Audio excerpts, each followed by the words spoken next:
"Hi, John." Emily Johnson, the neighbor at the market stall, said hello. "Are you working already?" "Up at the crack of dawn." "Hello," smiled the girl politely. "What's there to do?" "It's not like we're in New York. I have to get up early." "Still working like a bee." Good girl complimented Emily Johnson, putting jars of pickles on the counter. It was the villagers' small livelihood. Homemade stalls along the highway, behind which they sold homemade food. "How do you live?" "You still live with them, don't you?" asked Emily Johnson. "With them, of course. Mom's not going anywhere without me. I mean, we have 3 other kids, and Michael is sick." "Poor boy." "Chronic something," the neighbor shook her head pityingly. "No, it's an acquired one. He was riding his bike, fell so unluckily, broke his leg. The fracture eventually healed, but the limp remained. Michael can't walk very well now. He's even on disability. Is that why you work so hard?" "Yeah, I gotta make ends meet. So I go to the highway to sell milk. You can't find any other work in our village." Sara waved her hands. "That's true. It's a special village. There's no work," said Emily Johnson, "unless you go to the city." "Oh no, I've never been there. I'm afraid of getting scammed or something. It's quieter here. There's a lot of hustle and bustle. People are mean and everything." Sara looked thoughtfully into the distance, feeling a vague uneasiness in her soul. The thought of moving to the city had always depressed her, and although the girl realized that many opportunities were open there, her heart still remained in the village. "It's a pity my father died. It was always calmer with him," Sara remarked sadly. "Yes, heard about that. Poor people. I mean, he used to work in the lumber camps." Emily Johnson shook her head sadly. "Yeah, I found his death there too. An accident. Have to survive as best we can now," nodded Sara. "I work as a milkmaid besides the trade, only here in my spare time. We just have a cow ourselves. That's the extra milk we have." The girl glimpsed her tray, on which were lined up rows of bottles of country delicacy. "Oh look, there's a car coming our way," said Emily Johnson. Sara looked up and saw a fancy SUV. The driver's door slammed shut. A good-looking guy jumped out of the cabin. "Hi," he smiled at Sara, walking over to the tray. "Homemade?" "Yeah, all my own. Just from under the cow," replied Sara excitedly, hesitating. The guy was tall in nice expensive clothes and literally drew the eye with his smile. Sara felt her heart flutter, almost jumping out of her chest. She frowned embarrassedly, as if she was once again a schoolgirl meeting a handsome high school senior. "Fine. I'll take everything then," the SUV driver said. "I'm sorry, why do you need so much?" slammed Sara's eyes shut in surprise. "Mother loves it," the guy cheerfully brushed it off. "So I thought I'd buy some. You can't find anything like this at the supermarket. This way we can make some more jam." "So I'm selling it, of course," Sara smiled. The reason for the purchase wasn't really that important to her. "The important thing is to get the proceeds. No need for change," he said with a smile as he placed a few large bills in New York. "Oops, there's too much here," Sara frowned. "That's okay. Keep it. Buy something pretty," the guy winked. "A pretty girl like you should have a dress to match." Sara stammered. It was obvious the stranger liked her too, and he was trying to make a good impression. "My name is Jake. Could you leave your phone number?" "Well, if you need more milk," he said. "And I don't have a phone." Sara blushed even harder. "But I live around here. 3rd house on 1st Street. "Deal." Jake smiled goodbye once more, then headed for the car. "What a beau," Emily Johnson snorted. "He must have taken a liking to you." "Oh, come on, something doesn't hurt. He wasn't in a hurry to ask me out." Sara waved it off, returning from her reverie to reality. "Just bought some milk. Just looking out for the future. You're still green, girl." You should have seen the way he was eyeing you. You'd be sure Sara couldn't help smiling at her neighbor's words. She didn't want to get her hopes up, but she liked Jake too much. "Hello, beautiful," the guy smiled. "Oh, did you really come?" Sara exclaimed in surprise. It had been a few days since they'd met at the market stalls. "So much for that," muttered Jake, holding out a velvet box. "Unpretentious, but it should fit you." "What? No, I can't. Why on earth would I give gifts?" The girl frowned modestly. "My birthday isn't until December." Take it. It's from the heart." Jake smiled at her reaction. Sara gingerly opened the box, seeing a thin gold chain with a small crescent moon pendant and tiny emeralds on the pad. "Thank you," Sara exhaled admiringly. "You're welcome to wear it. It goes very well with your eyes." Jake pulled out a chain and helped her clasp it around her neck. "You probably need to get some milk, don't you?" Sara asked, embarrassed. "No, we'd rather go for a walk." "Okay." Jake took her hand in his and led her down the street. The neighbors immediately squinted disapprovingly, but Sara didn't care. "Do you live with your parents?" the boy asked. "With my mom and brothers," the girl replied quietly. The young people had long since gotten outside the city limits. Walking slowly along the field paths, word by word they got to talking, beginning to tell each other about themselves.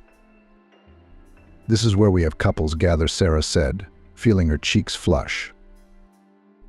"A local attraction." Then Jake smiled, looking at the trees decorated with colored ribbons. "Yeah, underneath it." Sara didn't have time to finish. Jake leaned gently over her face and interrupted the sentence with a gentle kiss. The girl felt her head spinning and her heart hammering in her chest. "You don't think I'm like that with everyone?" "It's just that you're nice," Sara said, ending the kiss. "I'm usually never. Don't worry.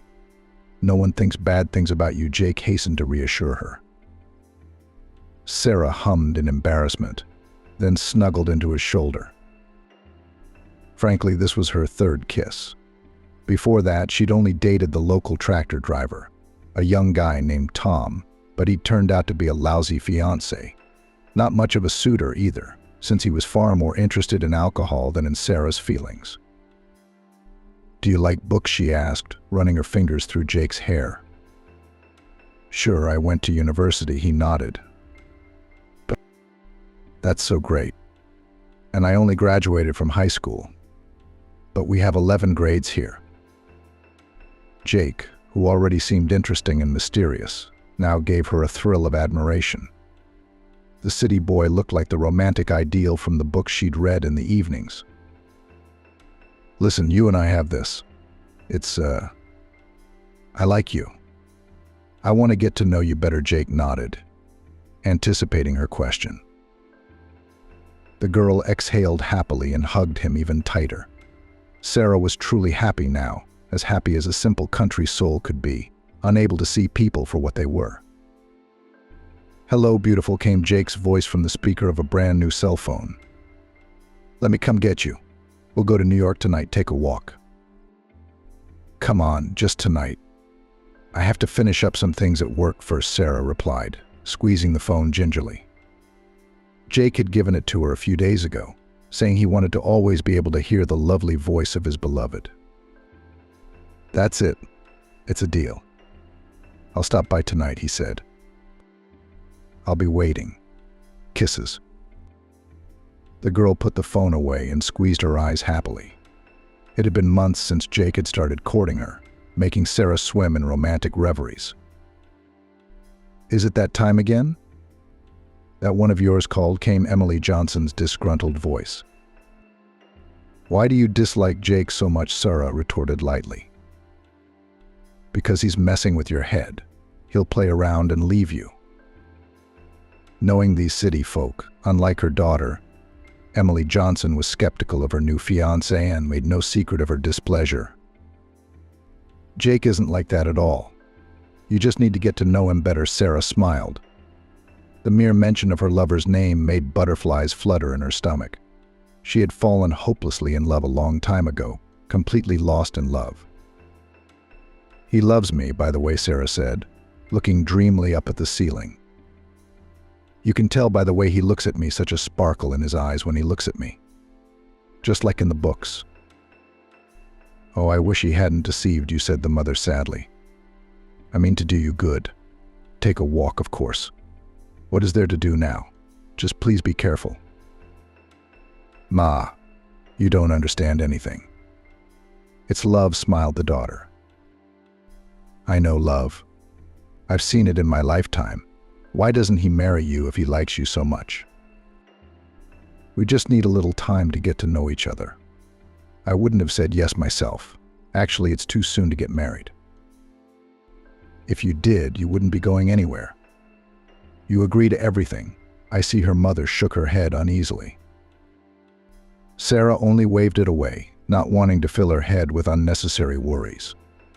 For once, she was just unabashedly happy. Sara spoke softly. "I have news for you. I hope it's good." Jake smiled broadly. It had been 6 months since they had first met. They had grown quite close. Sara had started staying overnight at Jake's house more and more often. He had become her first man. And now she didn't know how to muster up the courage to say, "I think I'm pregnant," Sara exhaled. "Wow, that's great," muttered Jake slowly. He looked at Sara carefully, trying to see if she was playing a trick on him to test his loyalty. But from the look on her face, she was serious. "How are you doing? Do you have a test?" he said. "Of course." "Here," Sara replied, embarrassed, holding out the test strip. Jake looked closely at the positive result and discreetly exhaled. He definitely enjoyed spending time with Sara, but not enough to marry her. The girl was fun, well-read, charming, pretty, and charmingly modest. But all this could not outweigh the joys of a free life, especially since Jake was totally unprepared for fatherhood. "Are you excited?" Sara interjected, looking him straight in the eye. Of course he stammered, but he immediately corrected himself with his trademark smile. "So, are we getting married?" Sara asked hopefully. Jake exhaled uncertainly, hugging her. He had no tender feelings about it. He just decided to hide his face, feverishly pondering how best to handle the situation. "She's definitely not going to abort," Jake grumbled. "Too naive. It's my firstborn and all. I should have gotten myself into this mess," he thought. "Son, are you a fool?" Tom Johnson exclaimed. "Don't you know about contraception? Or does love make you so blind?" Tom Johnson felt disgusted. He poured himself a whiskey, then sipped from the glass of dark amber liquid. The alcohol burned his throat. A pleasant warmth spilled down his esophagus. They were sitting in the office his father used for business negotiations and signing papers. Business required constant involvement even in his own home. The businessman always set aside a corner for work. "I mean, I won't let you spoil the family name. If you want to marry that provincial girl, you can't count on our support," the father said. "You're suggesting we just dump her?" Jake interjected irritably. "No, move to the backwoods, put on your boots, work in the fields." "Have you lost your mind?" Dad exclaimed angrily. "Doesn't want an interruption? Then give her money and let her roll. If she tries to stay friends," muttered the son unhappily, "then we'll break up in a way she doesn't want to." "Do I have to teach you how to be mean?" the father asked. "You don't. I think I can handle it myself," Jake replied. He grimly reached for his glass and took a sip too.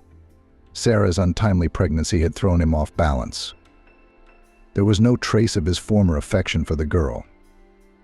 Now Jake felt only irritation and anger at having to clean up this mess. "Stupid," he grumbled as he tasted the drink in his mouth.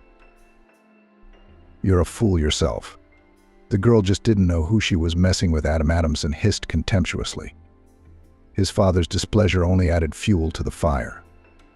Jake hated coming to him and complaining about unsolvable problems. He felt like a delinquent boy again, and he was angry about it. But he couldn't take it out on his powerful parent. So he had to take revenge on the one who had caused this unpleasant situation. "See, and you didn't believe we'd be okay," Sara said as she tried on her wedding dress. "I honestly didn't expect Jake to take responsibility." Olivia Smith shook her head. "Careful," Sara shrieked, feeling her mother tighten the corset of the dress. The girl instinctively stroked her belly with the palm of her hand, checking to see if the baby-to-be was okay. "Yeah, no, nothing there yet," Olivia Smith smiled. "It hasn't even been a month yet, but it won't be long before you're feeling the delights of motherhood." Sara squeezed her eyes shut happily, dangling her head in the clouds and imagining family life. She, of course, had no idea of the meanness that was being prepared, and still believed her lover's words. "Are you going to move?" Olivia Smith asked, as if in between. "Don't worry, I'll come and help you with money again. Jake has his own business, so we won't be in need. I'll ask him. It's not about the money. We'll miss you, though." Sara smiled and hugged her mother warmly. Their relationship was dear to her daughter, and she was by no means going to forget her family. Of course, she would have to get used to living at a distance, but for true love, there could be no barriers. And then maybe they could get Jake to move out of town, buy a small house in the neighborhood, and live together. "Okay, enough with the tears," Olivia Smith said, wiping her eyes. "The wedding preparations are well underway. We still have so much to do." "Man, how can I say no to her?" Jake muttered angrily, burning the picture of Sara on his phone with an irritated look. It wasn't long before the wedding date was set. But Jake hadn't figured out a way to break up with what seemed to be the bride once and for all, avoiding endless conversations. He didn't want to get into it. Especially not to watch the tears, because that would be too much to bear. "I'd have to be mean, so that she wouldn't want to talk to me anymore," Jake said thoughtfully. A plan was suddenly forming in his head that was almost perfect as a parting gift. This should work, Jake thought. He got out of bed, threw on the first jacket he could find, and walked out of the house. Somewhere nearby in the neighborhood, the tramp was supposed to be reporting in. A young guy would periodically hang around the entryway and offer his services in exchange for a paltry fee. "Hey, come here," Jake called out when he saw a familiar figure in the distance. "Your name's Steve, isn't it?" Yeah, the drifter replied, looking warily at Jake. "Can I help you with something? Couldn't hurt." "Only my request would be specific." "What is it, exactly?" Steve raised an eyebrow. "There's an assignment at the county registry office. You show up, hand the bride a bouquet, and I'll buy you a beauty suit. Den you and all that. Anyway, sort of play the part of the groom." "I see. It's a strange kind of job," the boy said doubtfully. He looked at Jake suspiciously, trying to see if he was kidding. The story sounded too much like a bizarre gamble. "Don't worry, the bride knows. It's just a prank for the guests. Just to get the wedding off to a fun start." "I'd have to think about it," Steve said, still hesitant. "What's there to think about?" Jake pulled several large bills out of his pocket, waved them defiantly in front of the tramp. "This is an advance. You'll get twice as much after the job." But Steve looked at the money and swallowed nervously. "Yeah, and this money's enough for me for a few months," Steve said. Really, the major questioned incredulously. "How do you even live? Do you eat bread alone?" "Bread is pretty good," Steve grinned unhappily. "I'm not used to being frugal. I spent my childhood in an orphanage. I haven't seen anything good in my life. The main thing is not to start living well, lest I get used to it. God forbid." "Living unlucky," sure, Jake shook his head. "But so do you agree, or should we look for someone else?" "Yeah, why not?" Steve shrugged. "Especially since there seems to be no crime or theft involved. I've been offered far more illicit endeavors for that kind of money. And here to play the groom. I've been wanting to try my hand at acting for a long time." "Well, that's good," Jake concluded contentedly. "I'll give you the money. Then we'll go now. We'll get some clothes. I'll brief you. Then we're ready for the event. After a couple days, the excitement is gone. So when's he coming? Olivia Smith asked. Soon. He knows the time we're scheduled for. Sara stroked her mom's hand soothingly. On the day of the wedding, all the invited guests, fellow villagers, relatives, and loyal friends gathered outside the registry office. Everyone was dressed up and prepared to celebrate the celebration. Only the groom was not visible on the horizon.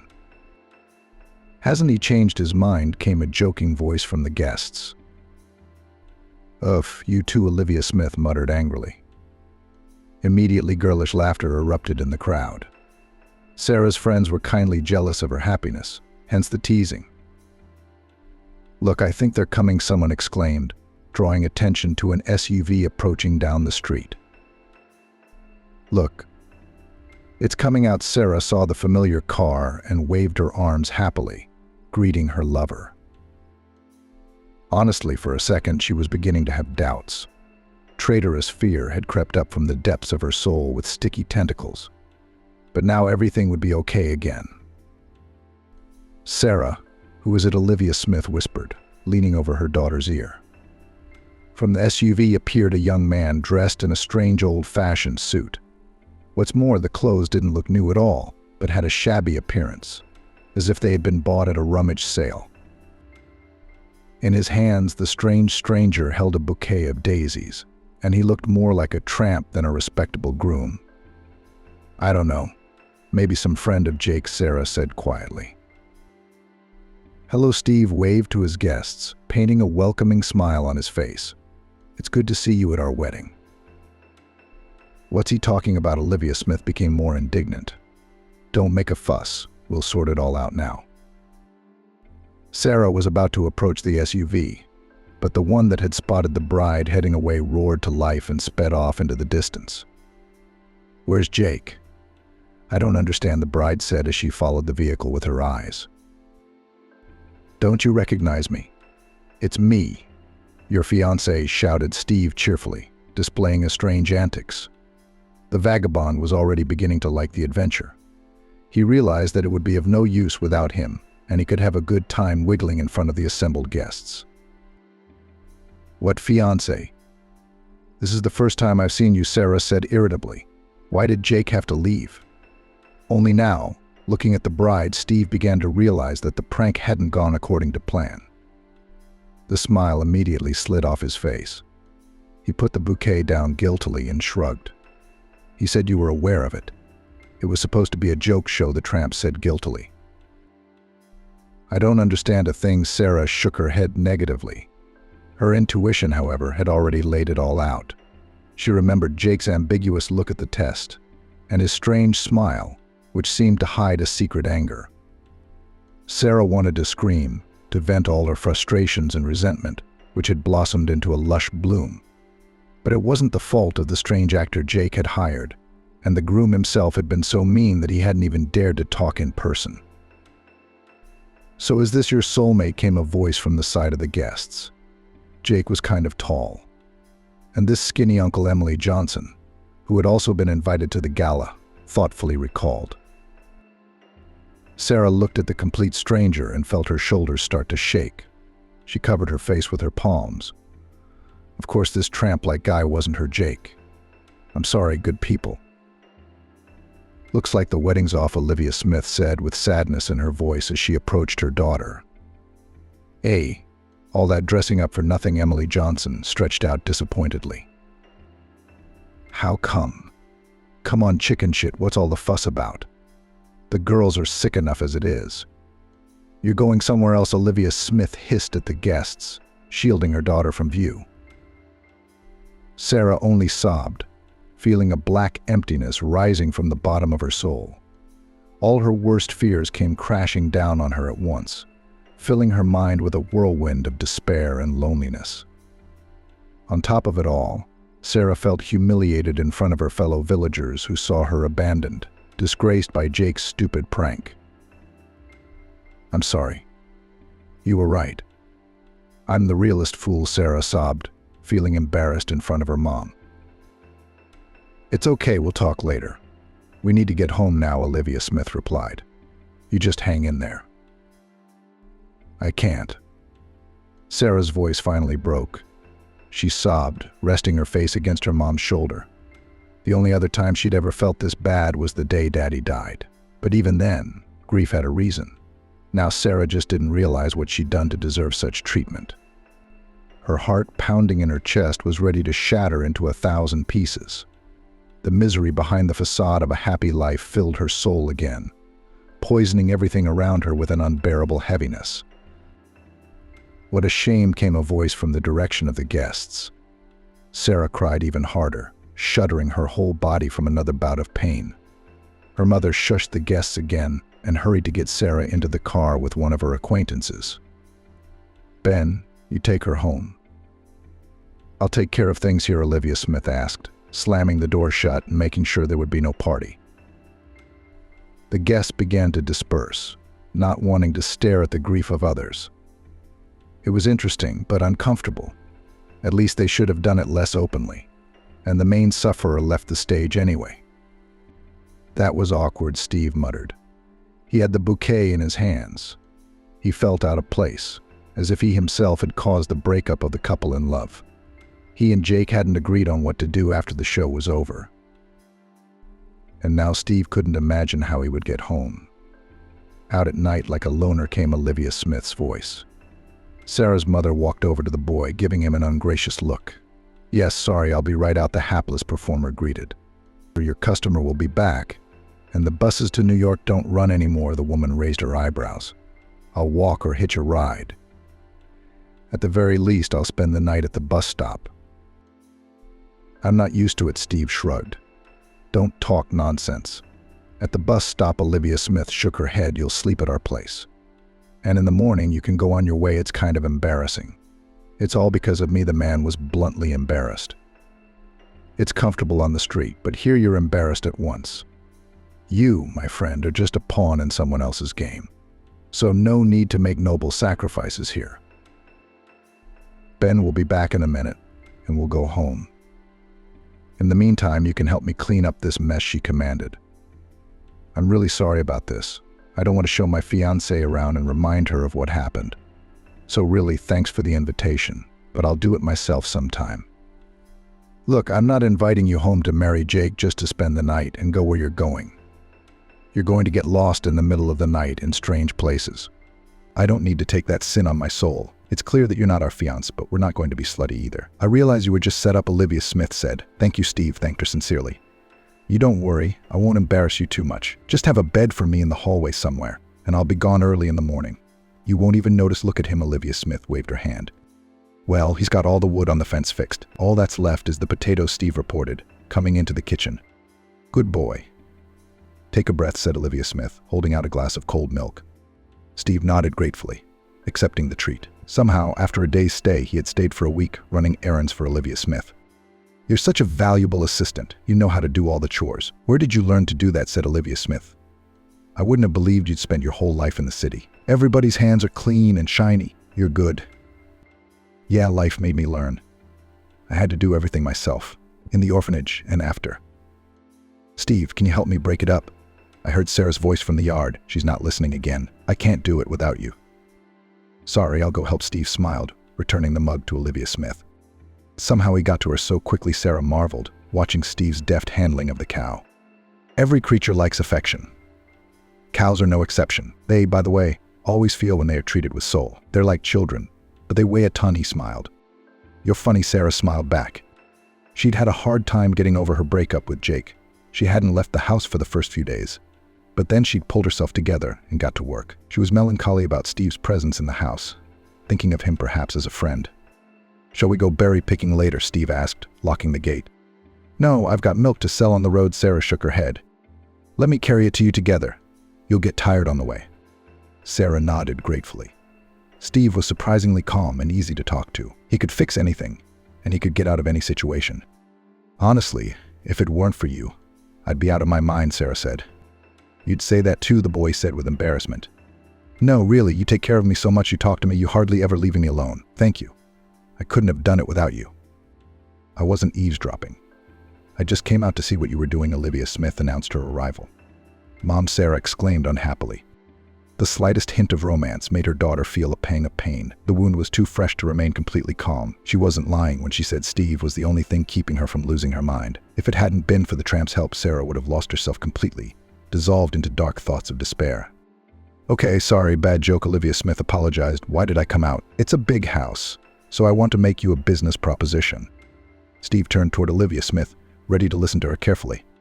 "Since you're so good and you and Sara get along so well, I'd like you to stay with us."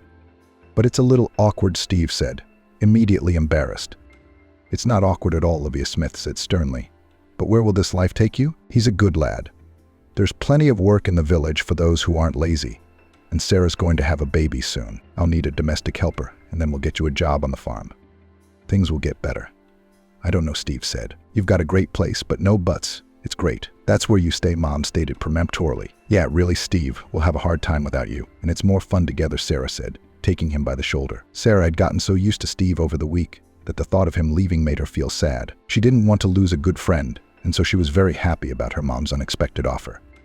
More than anything else in the world, she was afraid of being alone with her endless loneliness. And Steve's company was just what she needed to keep her mind afloat. "It doesn't seem like it's been that long, and you're already showing your belly," her mother shook her head. 6 months already, you can say a little too," Sara smiled. Young people. It's only 6 months now, but after 40, you'll soon stop noticing how time flies. Before you know it, your kid will have a kid of his own." "Oh, come on," my daughter said jokingly. "That's it. I'm off to sell milk." "Emily Johnson has poached all our customers," came Steve's voice from the hallway. "How's she doing? Everything okay in there?" Sara asked him. "Fine asking when I'm going to be a dad," Steve waved his hands. "Geez, what makes them all think you're the father of the baby?" Sara grumbled unhappily. The locals had been whispering about Steve's arrival at their house since almost the first day, and when everyone began to notice the girl's rounded belly, there was no end to the gossip. "They're just talking nonsense for nothing," Olivia Smith grumbled. "I don't know how to pay attention to gossiping girls." "How could I not? Can you imagine what they'd think? That's Steve's the father of the baby. That's why me and Jake's wedding was upset." "How can you say such nonsense when you have no idea what happened?" Sara said frustratedly. "Steve, I hope you're not taking offense at these fools." "No, of course not. I totally understand," Steve shrugged. "Okay, don't get upset. I'm going to go catch some customers." He winked cheerfully at Sara, waved a hand at his mother, and headed for the highway. "Well, meet your new bride," Adam Adamson said, ushering Jake into the house, "the daughter of an old friend and business partner of mine. Name's Jonna. Hi." Jake flashed his trademark smile, and then kissed the girl's outstretched hand. "Well, we finally get to meet each other. It's been all talk and pictures." Jonna nodded. "Yeah, we're here for the matchmaking. All according to the old traditions," the guy tried to joke. "Son, it's not enough for you yet. You'll soon realize that rich families need to stick together. It's easier to build a business that way. People from their own circles understand each other better. Besides, Bartur Borisovich, my dad, has much larger capitals than you. That's why it's advantageous for you to make an alliance with us." Jonna nodded understandingly. "You see, what an educated girl," Adam Adamson smiled contentedly. "Well, what is the benefit to your family of such a wedding?" Jake asked in surprise to himself. His father shushed him judgmentally. But Emma was not embarrassed in the least. She smiled charmingly. "Good genes, big name. Our child will inherit both families' capital, get an excellent education, and be able to lead the family until they have a future when we all want to retire." "Well, I see." Jake nodded, a little confused. "Then let's go see if you can show us your house," he suggested. "Right, walk around, get acquainted. In the meantime, I'll have a word with William Smith," Jake's father said. His son nodded, following his bride-to-be. Emma was talking, bragging about her riches, enticing the boy with her prospects. "And here we have a designer renovation. The project alone cost $5,000, Emma said, circling another room with her hand. "Wow," Jake said, fixing his gaze on things. "And who's this?" His gaze came across a black-framed photograph, a picture of a young man not much younger than he was. Jake took a closer look and shuddered, surprised to recognize the features of the drifter he'd hired. "That's my brother. He's unfortunately dead. An irreparable loss. The family is without an heir, which is why we need you," Emma explained. "What do you mean, brother?" "He's a drifter from our neighborhood. I hired him for a case," Jake blurted out. "Not one scratch." "That just can't be true." "I saw Alex's body with my own eyes," Emma shook her head. "But I don't. He called himself Steve, said he grew up in an orphanage, and now he's wandering around doing whatever he can to make a living." "Look, if that's a joke, it's an extremely unfortunate and inappropriate one," Emma frowned. "He may not be my stepson, but I loved Alex and I won't let anyone insult his memory. I swear I saw him alive. Well, him or someone very much like him. Yeah, just like him. Just like a twin brother." Jake spread his hands. "Where was the last place you saw him?" Emma asked dutifully. In my neighborhood. Wait a minute, the last time I saw him was near a village. Drove him there myself. I guess he's still fixing up houses. If he hasn't gone nowhere, Jake replied. Alex died a year ago in an accident. If it turns out that your tramp actually had something to do with him, that would change a lot of things, Emma said thoughtfully. You won't be needing an heir anymore then, Jake asked, crossing his arms over his chest. He realized that he'd said too much. He should have gotten the truth out slowly instead of spilling the whole story. But it was too late. Emma had heard what had been said and now wouldn't let him forget it, or get out of it somehow. Just don't play hurt. You're a big boy. You should understand how the world works, the girl shrugged her dainty shoulders. Come on, show me where you left it. Just don't hold anything back, or Daddy will be upset, and then you'll be in trouble for sure. Okay, Jake mumbled, opening the navigator map on his phone. Look. This is where I left it. Here's a girl's house. And this is where she sells milk. Does the girl have anything to do with him? Emma inquired, following the directions carefully. I don't think so. Just outlining to you areas of possible search. Sara, this girl, may know where he went next, unless you run into the tramp yourself. You can ask her. Jake frowned unhappily, but there was nothing he could do about it. She didn't want to marry him so badly, judging by the faded eyes of her bride-to-be. The situation had changed dramatically, by the way. After all, Jake was seriously counting on his new father-in-law's financial infusion into his business and his personal life. So, are you sure this is the right place? Adam Adamson said, pulling up to a market stall near the highway. Yeah, look over there. I think that's him, Emma replied, peering through the tinted windows at the young man selling milk. No way, Adam Adamson said, in a lost voice, straight out of the mold. If I hadn't buried John with my own hands, I'd believe in all the miracles in the world. What shall we do next? The daughter said excitedly. Let's go and get acquainted. I never would have believed it if I hadn't already found out the whole truth. What truth? Emma raised an eyebrow in surprise. I'll tell you all about it. Adam Adamson got out of the car, striding confidently toward the vending tray. Well, hello, son, he said hello as he approached Steve. Afternoon. Want some milk? Smiled the young man, disregarding the panicky address. No, that's a different matter. I don't know where to begin, but I'm really your father. What kind of a joke is that? I don't have a father, Steve immediately frowned, taking a step back from the strange man. Wait and don't be scared. Let me explain. Adam Adamson smiled kindly, and then pulled a photograph from his inside pocket. Steve stared in amazement at the image of himself, only standing in front of a rich house and dressed in expensive clothes. That's your brother John, Emma picked up on the speech. Unfortunately, he died. And we only found out about you recently, and that by accident the girl approached her father, determined not to miss the moment of family reunion. But I grew up in an orphanage. I've never even heard of biological relatives, Steve said, confused. See, here's the thing. My first wife, your mom, died in childbirth. The businessman sighed heavily. I was overseas at the time and had no control over everything that was going on. But recently, after we found out about you, it was with great difficulty that I managed to find the midwife who delivered the baby at the time. Adam Adamson was silent for a moment. It was hard for him to remember the tragedy of days gone by. The old mental wounds no longer grated with pain, but the ghosts of the past never went anywhere without a trace. So, the midwife admitted that my wife was pregnant with twins, except the doctors decided to say that the second baby died along with the mother. Adam Adamson continued deafeningly. I don't see why that was necessary, Emma said thoughtfully. Apparently it was hoped to put it in good hands. In those days, surrogacy hadn't really been heard of yet, so some doctors agreed to sell babies for money. You're right, the father exhaled heavily. I was just duped into taking one boy, except you can't prove anything now. Believe me, I've looked into the matter. How did I end up in the orphanage then? Steve asked in a trembling voice, amazed at the information that had fallen on him. Accustomed to wandering alone forever, he had never expected to find a family. And now that he had found a home in the form of Olivia Smith and Sara, these two men burst into his life out of the blue, telling him strange stories. Everything squeezed inside. Steve felt fear literally stiffen his insides. The fragile peace he had recently found was threatening to crumble under the pressure of the monstrous truth. This news will undoubtedly turn the young man's life upside down. Most likely, later, afraid of my revenge, involved in the deception, gave the twin, that is, you, in an orphanage. And then you, apparently, ended up on the street, continued the story Peter Nens. It all just doesn't make sense. The boy shook his head dazedly. Don't worry, we'll manage. The family's united now, Emma said softly. She walked around the stall, approached Steve, and put her arms around him. He shuddered, but he felt the warmth of her family and immediately calmed down. Emma is my daughter from my second marriage, but you are brother and sister by blood, Peter Nance said quietly. I'm sorry to have left you for so long, son. Are you sure it's okay that we? Sara interjected with embarrassment. My son's daughter-in-law is part of our family. I want us all to live together under the same roof. Peter Nance nodded confidently. After the truth was revealed, everything seemed to work out. Steve proposed to Sara. Sara didn't want to run away from her feelings and accepted again, finding herself the bride of a very wealthy man. What you said about Jake was awful. Emma shook her head. If we'd known, we never would have let him in here in the first place. At least he's the reason we found Steve, Peter Nance said, grinning. I can imagine how jealous he must be. Sara shook her head. But in fact, he unwittingly helped Steve take his place, and now he won't get a dime of our family's money, Emma said. I'm sure he holds a grudge, but you have nothing to fear. You can live in peace. Why has he become like this? He seemed so good at first, and now, Sara sighed sadly. I don't understand how Jake has changed so much. Money, Peter Nance said mournfully. I don't know why he left you. All he wanted from us was financial support. Without a boost from our firm, his own business would go under. And Jake, as far as I know, is now working somewhere as a janitor or laborer. Can you believe that?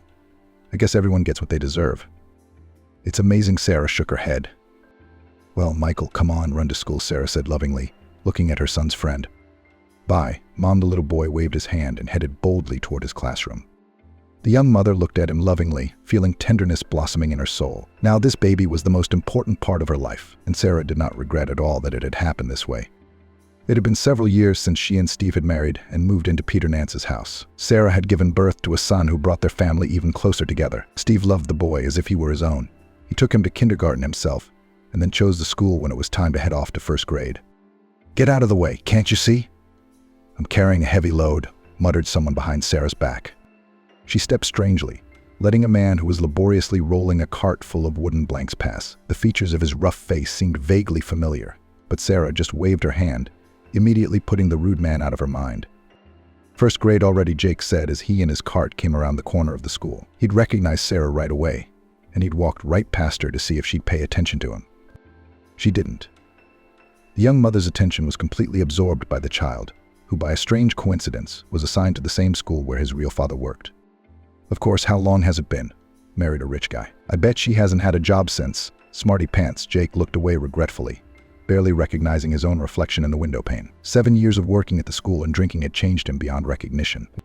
But now I have a chance to get it all back, and I'm going to take it. Jake pursed his lips, set the cart aside, and hurried inside the school. All he had to do was wait until recess when the little boy, apparently named after Steve's dead brother, came running out into the yard.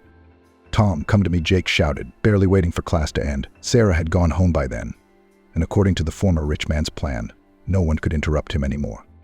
Hello, Tom said a polite hello to the laborer. You probably don't know this, but your mom has a secret, Jake continued ingratiatingly. What kind of secret? One that I'm your real father. No, what are you, giggled the boy. I have a daddy, Steve. Yeah, he's not your real dad because your mom once refused to marry me and kept everything from you, Jake interrupted, seeing that everything said was too complicated for a 7-year-old boy. Look, I'm a school teacher. Jake decided to change tactics. Yeah, the boy nodded. Do teachers ever lie? No. Then you must believe me. I guess Tom looked at Jake puzzled, trying to figure out what the man was getting at. Would you like to come see my secret workshop? Jake said in a mysterious voice. Secret? Tom interjected curiously. Yeah, it's not far from here, in the garages. I'll take you to it. But class is coming up, the boy said hesitantly. I'm the teacher. If you walk with me, no one will scold you. Jake held out his hand to the boy, who hesitated for a moment, then smiled and put his palm in the laborer's hand. That's great. Come on, it'll be interesting. Jake smiled predatorily. Steve, Tom's been kidnapped, Sara shouted with panic in her voice. What? The husband replied, not believing his ears. I just got a call from some man saying that a ransom is needed, a huge sum of money. I don't know what to do.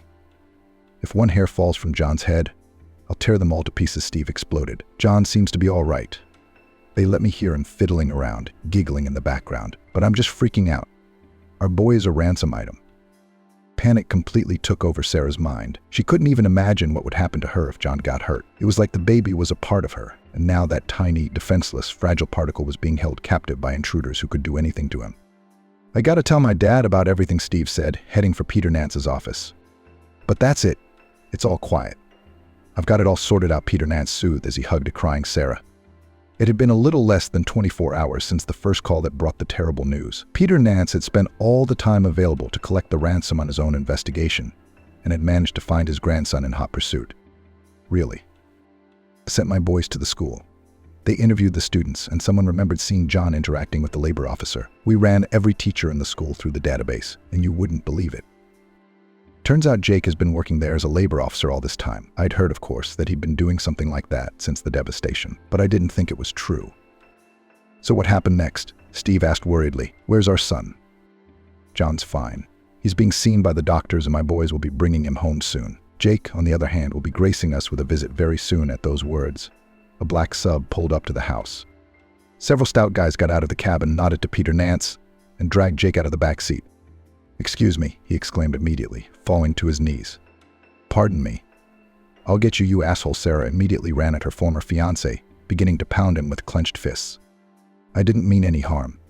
I just need the money badly," Jake said simply, not even trying to dodge the blows. "You're looking at jail time for kidnapping a child," asshole Steve threw angrily. "It's all for Mom. She's got cancer. Needs surgery. I just wanted to save her. There's hardly any time left, and I would never hurt John. He's mine. I just couldn't get the money. So I thought I'd ask you for it this way." Hearing this, Sara even stopped hitting Jake. Taking a step back, she saw that the ex-fiance's look was so pitiful that it was immediately obvious he was telling the truth. "Okay, I guess since it's all good, a matter for the police, maybe we shouldn't bring it up," Peter Nance asked the young parents. "We should. All right, I guess life has taken its toll on him as it is. The important thing is that John's okay." Sara shook her head. "Do you think we did the right thing?" Steve asked, watching Jake play with John. "I mean, he's his dad. Let him see him, at least on the weekends," replied Sara. "By the way, we paid for his mom's surgery. It ended well. She will go through a course of rehabilitation. She will recover completely." "So this story has a happy ending," Steve said quietly. "Thank you for that. You and Peter Nance are so good, and you helped him sing. He doesn't limp anymore.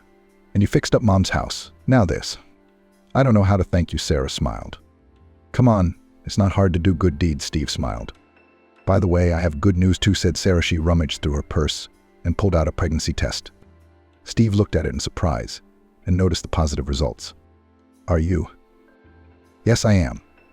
We're going to have another baby," Sara said, embarrassed. "My good one." "I'm so glad." Steve happily hugged his wife and began to cover her cheeks with tender kisses. It seemed that the story of their adventures had really ended well, and now only a bright future awaited them. "I'm pregnant by your husband." After learning of her husband and sister's betrayal, Jennifer left for the country. And barely. Jennifer was just leaving the clinic when she got a call from her younger sister. "Hi, what are you doing?" Her sister's voice vibrated with joy, which was very audible even over the phone. "I just got off work," Jennifer replied tiredly. "I'm getting off work. I'm going to drive home and sleep it off." "Listen, sister," Maggie said. "It's the same thing every day. Aren't you tired of living such a boring life yourself?" Jennifer gritted her teeth to keep herself from saying something sarcastic to Maggie. No, she'd always been able to keep her temper in check with her younger sister. But lately, apparently because of the increased workload and the unstable family situation, Jennifer was beginning to feel her nerves fraying. "Aren't you tired of telling me the same thing every time?" she said. Jennifer got into the car and switched on the ignition. She wanted to go home, have a cup of tea, take a bath, and then crawl into bed with a blanket over her head. "Well, I'm sorry," Maggie said in a softer voice now. "No offense. I just wanted to ask you something." "I didn't even doubt it," Jennifer thought to herself with annoyance. Then she turned on the car's heater. It was the middle of October outside. By 7 p.m., it was very dark outside, and it was also very cold, which was not conducive to a better mood and the desire to do anything but relax. "Did you ask me not to drag this out?" Jennifer said. "More money?" Maggie clucked her tongue. "I haven't asked you for money in a long time." "What are you saying to me, Jen?" "No, I wanted to ask you for your suitcase. Can you lend it to me for about a week? Well, 10 days tops." "Are you going somewhere?" asked the older sister, more out of politeness than genuine interest. "Yes, I'm going to the sea," Maggie answered cheerfully. "Unlike you, my plans are not all about work and home. You're the one who has always lived a boring and proper life." Jennifer remained silent. Indeed, she had always tried to live right. But did it really look boring from the outside? Perhaps for a 23-year-old girl, life between home and work does seem gray and dull. But that was Jennifer's life before marriage. Maybe she really is living life the wrong way. Von Bridget is constantly traveling somewhere and manages to work, and her personal life is boiling. And Jennifer, right after graduation, got married, got a job at the clinic, and since then in her life almost nothing has happened. Early rise in the morning, then the road to work, then the reception of patients from morning to lunch. In the afternoon, work with documents or visits to patients at home. Even on weekends, Jennifer managed to work in a private clinic. When she was on holiday, she either went on training courses or spent time at seminars and conferences. For her almost 30 years of life, she has never been to the sea, did not fly on a plane on holiday, did not buy herself a beautiful swimming costume. I guess her life really was boring and dull. Mine. Maggie even giggled into the phone. Can you hear me? I need a suitcase. You're always going on holiday, Jennifer replied, distracted from her sad thoughts. Don't you have a suitcase? Can you believe it? Maggie kept talking into the phone, unable to get a word in edgewise. On my last trip, my suitcase was dropped when I was reloading my luggage. It cracked, and I haven't been able to buy a new one since. You bet, Jennifer thought to herself, sighing and listening to the complaining speech. You go to resorts several times a year. You don't even have time to buy a suitcase between trips. And then she suddenly regretted it and scolded herself for being too hard on her younger sister. After all, it wasn't Maggie's fault that Jennifer preferred work to leisure and could afford regular trips to the sea. When can I come to your place to pick up my suitcase? Maggie asked, again forcing Jennifer to switch her thoughts. You can come whenever you want to come. Tomorrow, said her sister cheerfully. I don't suppose you're in any condition to receive guests today? Yes, tomorrow afternoon would be better. Tomorrow's Saturday. I'll be seeing patients at the clinic until 3, so come after 3. That's fine. Thank you. The nurse chirped something else into the phone, musing about how her trip was going so well. Autumn was setting in outside. She'd be going to some hot country, splashing in the warm sea, and she wouldn't have to freeze in the city until the heating came back on. Jennifer got home at about 8 o'clock.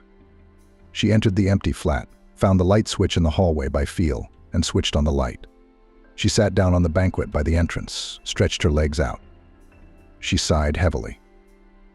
How lonely it was on nights like this, when Winston was late at work and Jennifer had to return to the empty, dark flat. How many times she'd wanted a cat or a dog, but then she'd talked herself out of it because she realized that, because she and her husband were always busy at work, it would be hard for the poor creature to sit alone and cooped up for long hours. She took her phone out of her coat pocket. Jennifer dialed Winston's number. She didn't expect her husband to answer immediately, or that he would answer her call at all. Sure enough, the phone rang with long beeps, and her husband never answered. After preparing a quick dinner and taking a shower, Jennifer looked longingly at her mobile phone screen. Her husband never called back or even texted. Jennifer, trained by life experience, realized that it was useless to wait for a call from her eternally busy spouse. Winston, the head of the department at the regional hospital, was busy 24 hours a day. He could have an emergency operation, some urgent concilium that required his obligatory participation. There could have been a meeting. All in all, Jennifer had long since become accustomed to the fact that her husband was a very busy man. She didn't work and didn't voice her opinion on the matter. Already falling asleep in bed after a hot shower and dinner, Jennifer heard the phone ring. It was Winston calling. I'm just leaving work. Jennifer jumped up sharply in bed and looked at the wall clock. It was past 11 o'clock in the evening. She hadn't noticed herself falling into slumber. I'm waiting for you. Shall I heat up dinner? Jennifer asked. No need. I had a snack at work. We had a meeting. Everyone was hungry by then, so we decided we'd order pizza. Anyway, I've eaten so I don't have to bother reheating the food. Jennifer breathed a sigh of relief. By the time her husband arrived home, she had a headache. So after waiting for Winston, she immediately fell asleep, not really knowing what the head of the department was so late for. In the morning when she awoke, she found her husband no longer at home. Hopelessness, longing came over Jennifer. She ate breakfast and stared out the window alone. Then she started to get ready for her part-time job at a private clinic. For more than 5 years, Jennifer had been working as a general practitioner at the city's polyclinic, while managing patients at private clinics. She enjoyed her work, especially when she saw the results of her labor and heard the words of gratitude from her patients.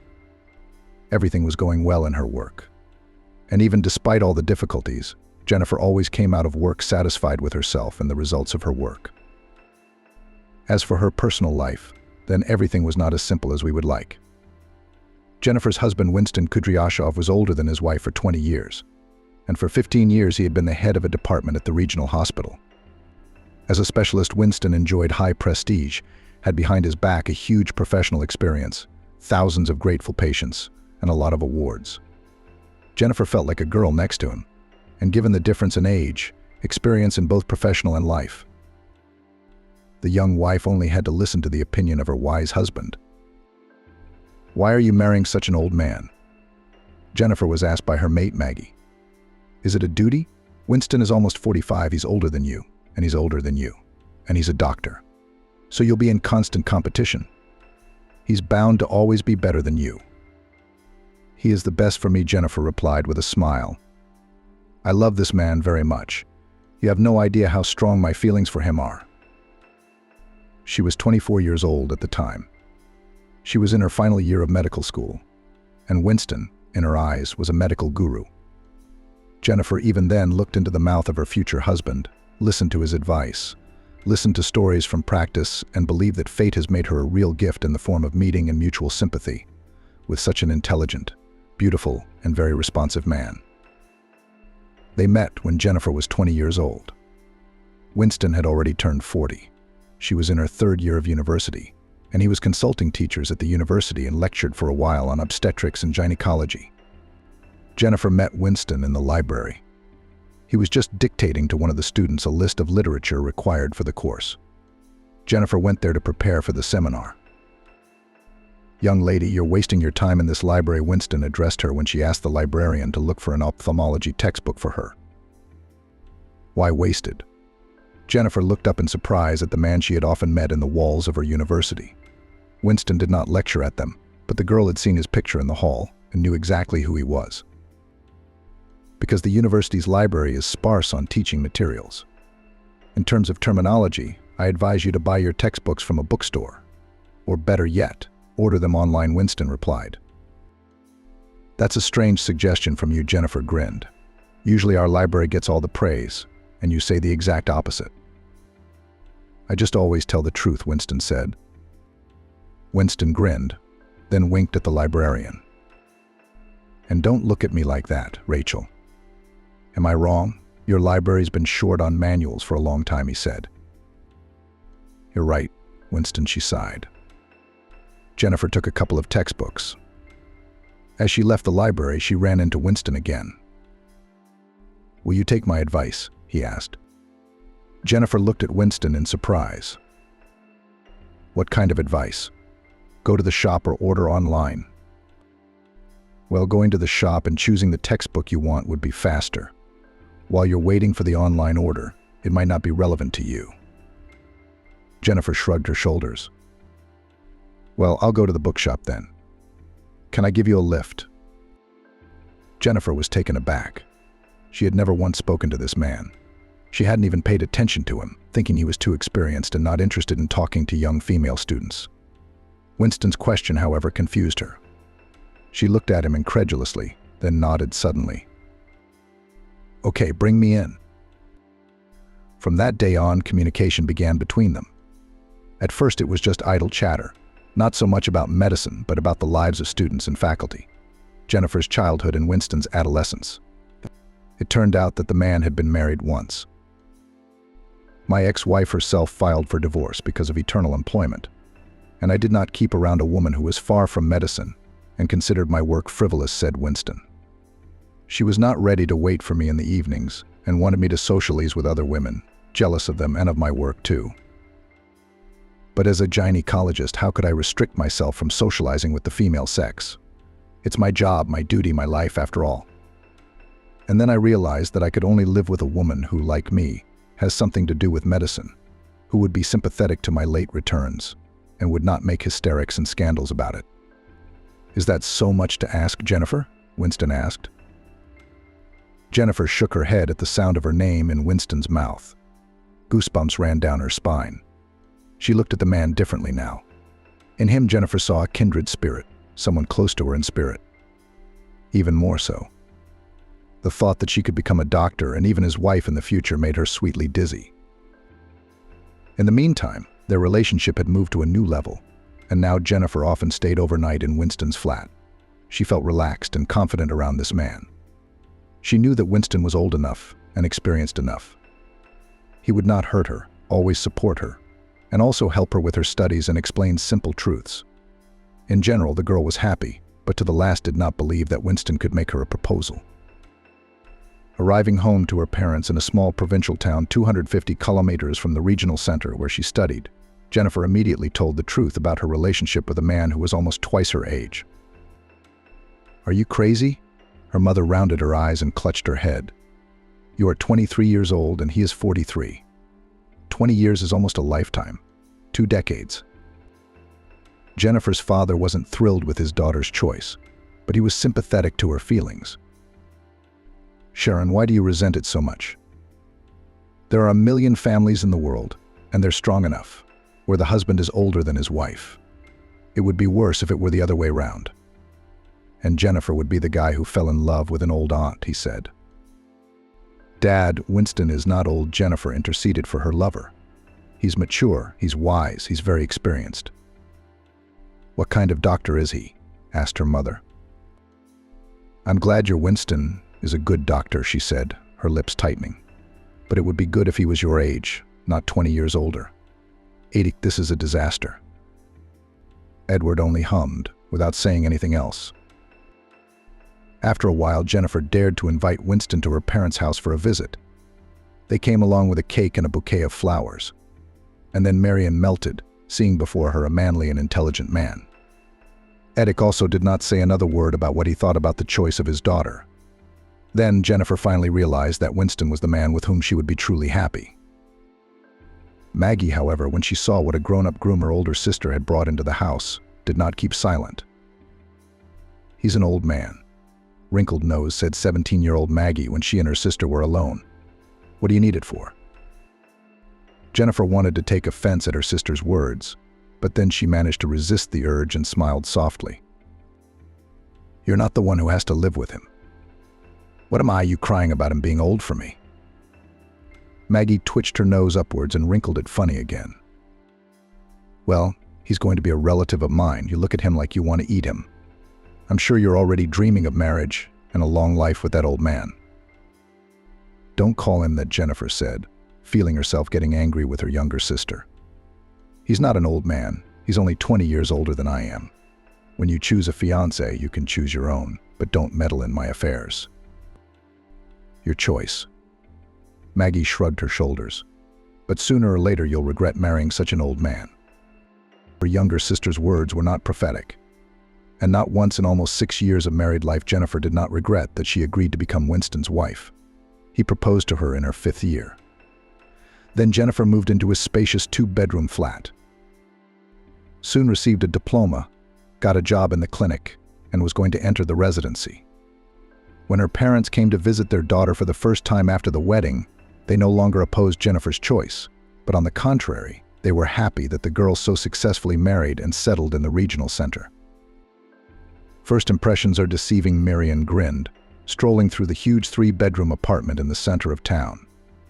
Winston turned out to be a very nice man. He paid for the wedding and brought you to his place. Hang on to him, daughter. He's a good man. "I know," Jennifer said with a smile. She was in love, happy and ready to move mountains.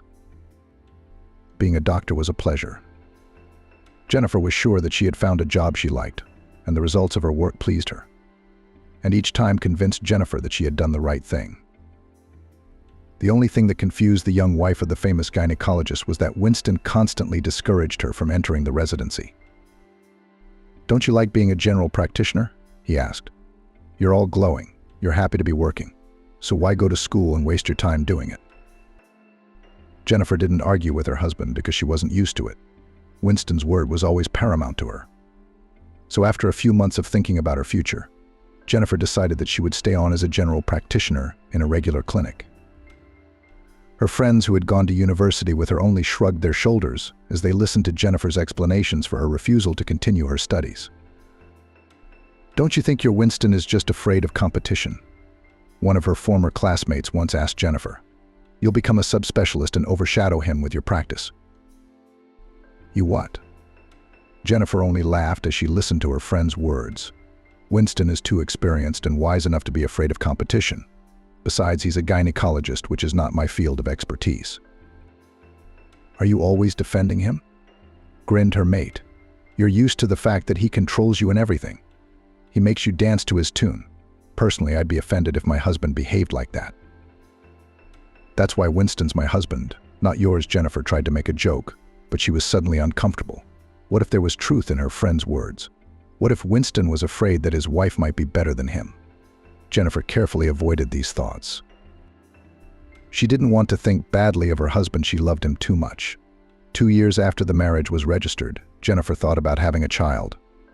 She was already 26. Her husband was an excellent gynecologist and she had no fears about motherhood.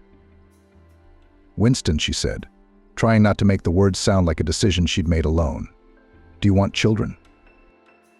Winston looked at his wife somewhat distantly, as if Jennifer had started a conversation off topic. "Honey, why are you asking me that? You're 26 years old. It's too young to be thinking about this." "It is." Jennifer was annoyed by Winston's words. "I'm 26 years old, which is the right age to have a baby. You don't have children from your first marriage. Maybe it's time to become a father." There was so much hope and anticipation in Jennifer's voice that she could barely contain her emotions. As for Winston, it was as if he had no desire to become a father. "It's too early. Do your work. You need to make a name for yourself to be able to advance in the future." "But how am I going to get ahead if I'm just going to sit in a regular GP's office? You're the one who talked me out of going to school, and now you're talking me out of having a baby." Jennifer didn't notice that she had spoken with resentment in her voice, and she stopped when she saw her husband's stern look. "It's not time yet," Jennifer Winston said. And that was the end of the matter. Jennifer, unused to arguing with her husband because of his unwavering authority and age, had given herself her word that she would not bring up any more talk that displeased Winston. But Marian was not afraid to ask her eldest daughter such questions. "Do you and Winston think about children at all?" The question was painful, and Jennifer even wrinkled her nose at the unpleasant feeling inside. She and Winston had never revisited the topic of future parenthood, and what to answer her mother, Jennifer did not know. She was used to telling everyone the truth: her husband, her family, her colleagues, and her patients. But now that the question touched on such a painful subject, Jennifer didn't know how she could gently skirt the sharp edges. "It's too early for us. I'm working. Winston's working. There's plenty of time," she said. "I wouldn't say that." Marian objected, looking closely at her daughter's face. "You'll be 30 soon. And you say it's early. I gave birth to you when I was 23. And that wasn't considered too early to give birth. It's harder to have a baby after 30. There's more pain and less time. What am I explaining to you? You're a doctor yourself." Jennifer was ashamed to admit to her mother that her husband didn't want children and thought it was too early for them to become parents. Winston was about to turn 50. That was a decent enough age for a man, especially one who had no children yet. Jennifer honestly didn't understand why her husband was so resistant to the idea of children, not interested in her women's health or trying to strengthen their family. It was getting harder and harder to return home. No one was waiting for Jennifer there. She longed for a husband who was always late at work. She even began to understand the first wife of Winston, who complained about the constant absences of her husband from home and filed for divorce because of his eternal employment. But when Jennifer remembered Winston's words about how much he wanted to meet someone who would understand him and not complain about his passion for work, she immediately tried to ward off the thought of resenting her husband for his devotion to his favorite work.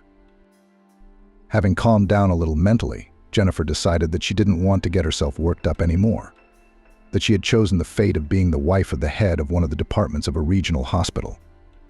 So it was not worth complaining about her plight or berating Winston for her constant absence from home and being in the hospital. After her appointment at the private clinic, she dialed her husband's number. "Where are you?" "Still in the hospital." Jennifer asked the questions automatically, subconsciously guessing what Winston would answer her. "I'm at home, cooking dinner," her husband answered, and Jennifer's heart jumped joyfully in her chest.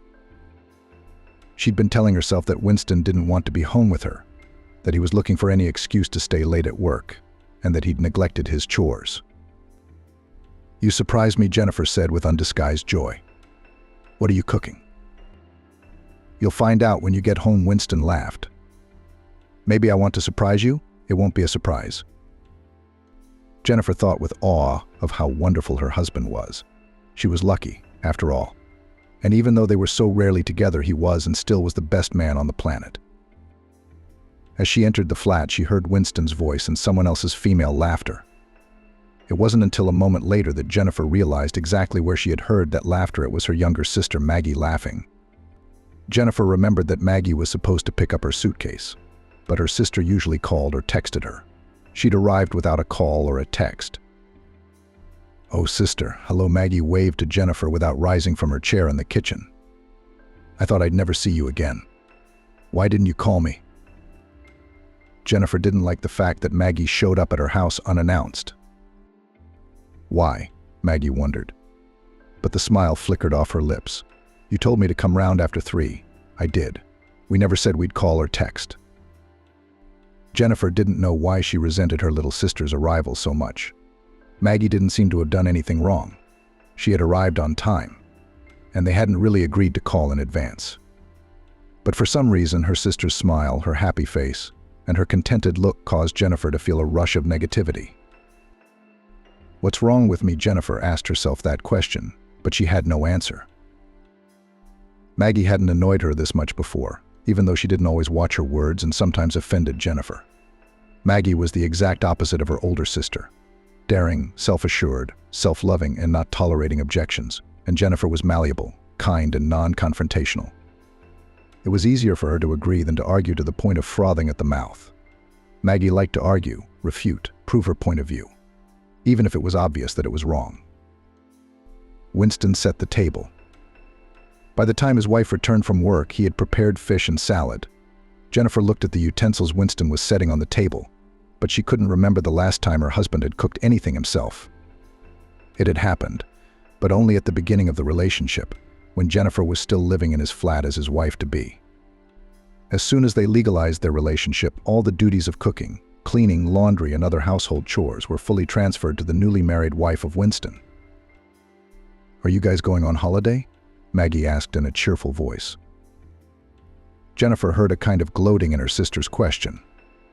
Maggie regularly went on holiday with different men and in different countries, often allowed herself to go abroad alone. Jennifer, on the other hand, had never been to another country in her nearly 30 years of life. "We don't have time for holidays," she said, trying to keep her voice calm and confident. "We are working. You're the free-flying one." "That's right," Maggie smiled broadly. "I know how to take everything in life, and you all work and work until you retire. Is that how you're going to live?" Jennifer glanced at her husband sitting next to her. Winston was eating his fish with a nonchalant face, as if he wasn't even listening to what the women were saying at the table. "We're not." Jennifer rose abruptly from the table. "Have you eaten? Go get your suitcase." Maggie's face changed instantly. The smile fell from her lips, her eyebrows furrowed. The younger sister clearly hadn't expected such blatant inhospitality from her older sister. "Jennifer, what are you doing?" She pouted. "I'm not bragging or making fun of your lifestyle." "Well, you like to work. I don't mind." "Of course you do," Jennifer snorted. "Get your bags. Go and get ready for your next holiday. I'm very tired. Tomorrow is my only day off, and I really want to rest at least that day." Maggie was clearly offended. She thanked Winston dryly for lunch, then took her suitcase and, after a brief goodbye to Jennifer, left the house. Winston was silent the whole time and expressed no emotion. Suddenly he asked, "What are you doing? What, did she do something bad to you?" "What makes you think that?" "It's just that she takes up a lot of my time, effort, and energy. I'm tired, Winston. I wanted to spend this weekend with you, and here's Maggie and her stories about her trouble-free life." Winston grinned. "Are you jealous or something?" Jennifer felt a chill run down her spine. Her husband, who had always been characterized by his independence of opinion and lack of any emotion towards outsiders, had suddenly asked a rather strange question. A question that made Jennifer suddenly feel ashamed. Really, is it envy? Maggie was usually jealous of her older sister because she had things Maggie didn't have, opportunities Maggie didn't have due to her age. Guys who liked her older sister better than her younger sister. Jennifer was always one step ahead. And by the time she was 30, it suddenly slowed down and Maggie began to pull ahead in the quality of her life. She wasn't burdened with work, liked men, handled them skillfully, getting everything she needed and more. Jennifer seemed to be mired in her gray and boring life, with nothing but work and love for her husband. Her mood had completely soured after her sister left. And even though Winston stayed at home and was not going anywhere for work, Jennifer constantly replayed in her head her dialogue with Maggie. And why did her older sister have so much negativity inside her towards her younger sister? They had been communicating less and less lately. It had been fine at first. As soon as Maggie moved to New York, she was constantly asking to borrow money or to sleep over at Jennifer and Winston's flat. In the last 2 years, Maggie had become quite independent of both her parents and her older sister. "I completely forgot to tell you," Winston distracted his wife from sad thoughts. "On Tuesday, I'm leaving for a scientific and practical congress on obstetrics and gynecology. It turns out that I was scheduled to attend the congress, but I got so busy that I forgot about it." "That's strange." Jennifer looked at her husband in surprise. "Usually you prepare for congresses in advance. Suddenly you seem to have changed your attitude to such events." Winston brushed it off.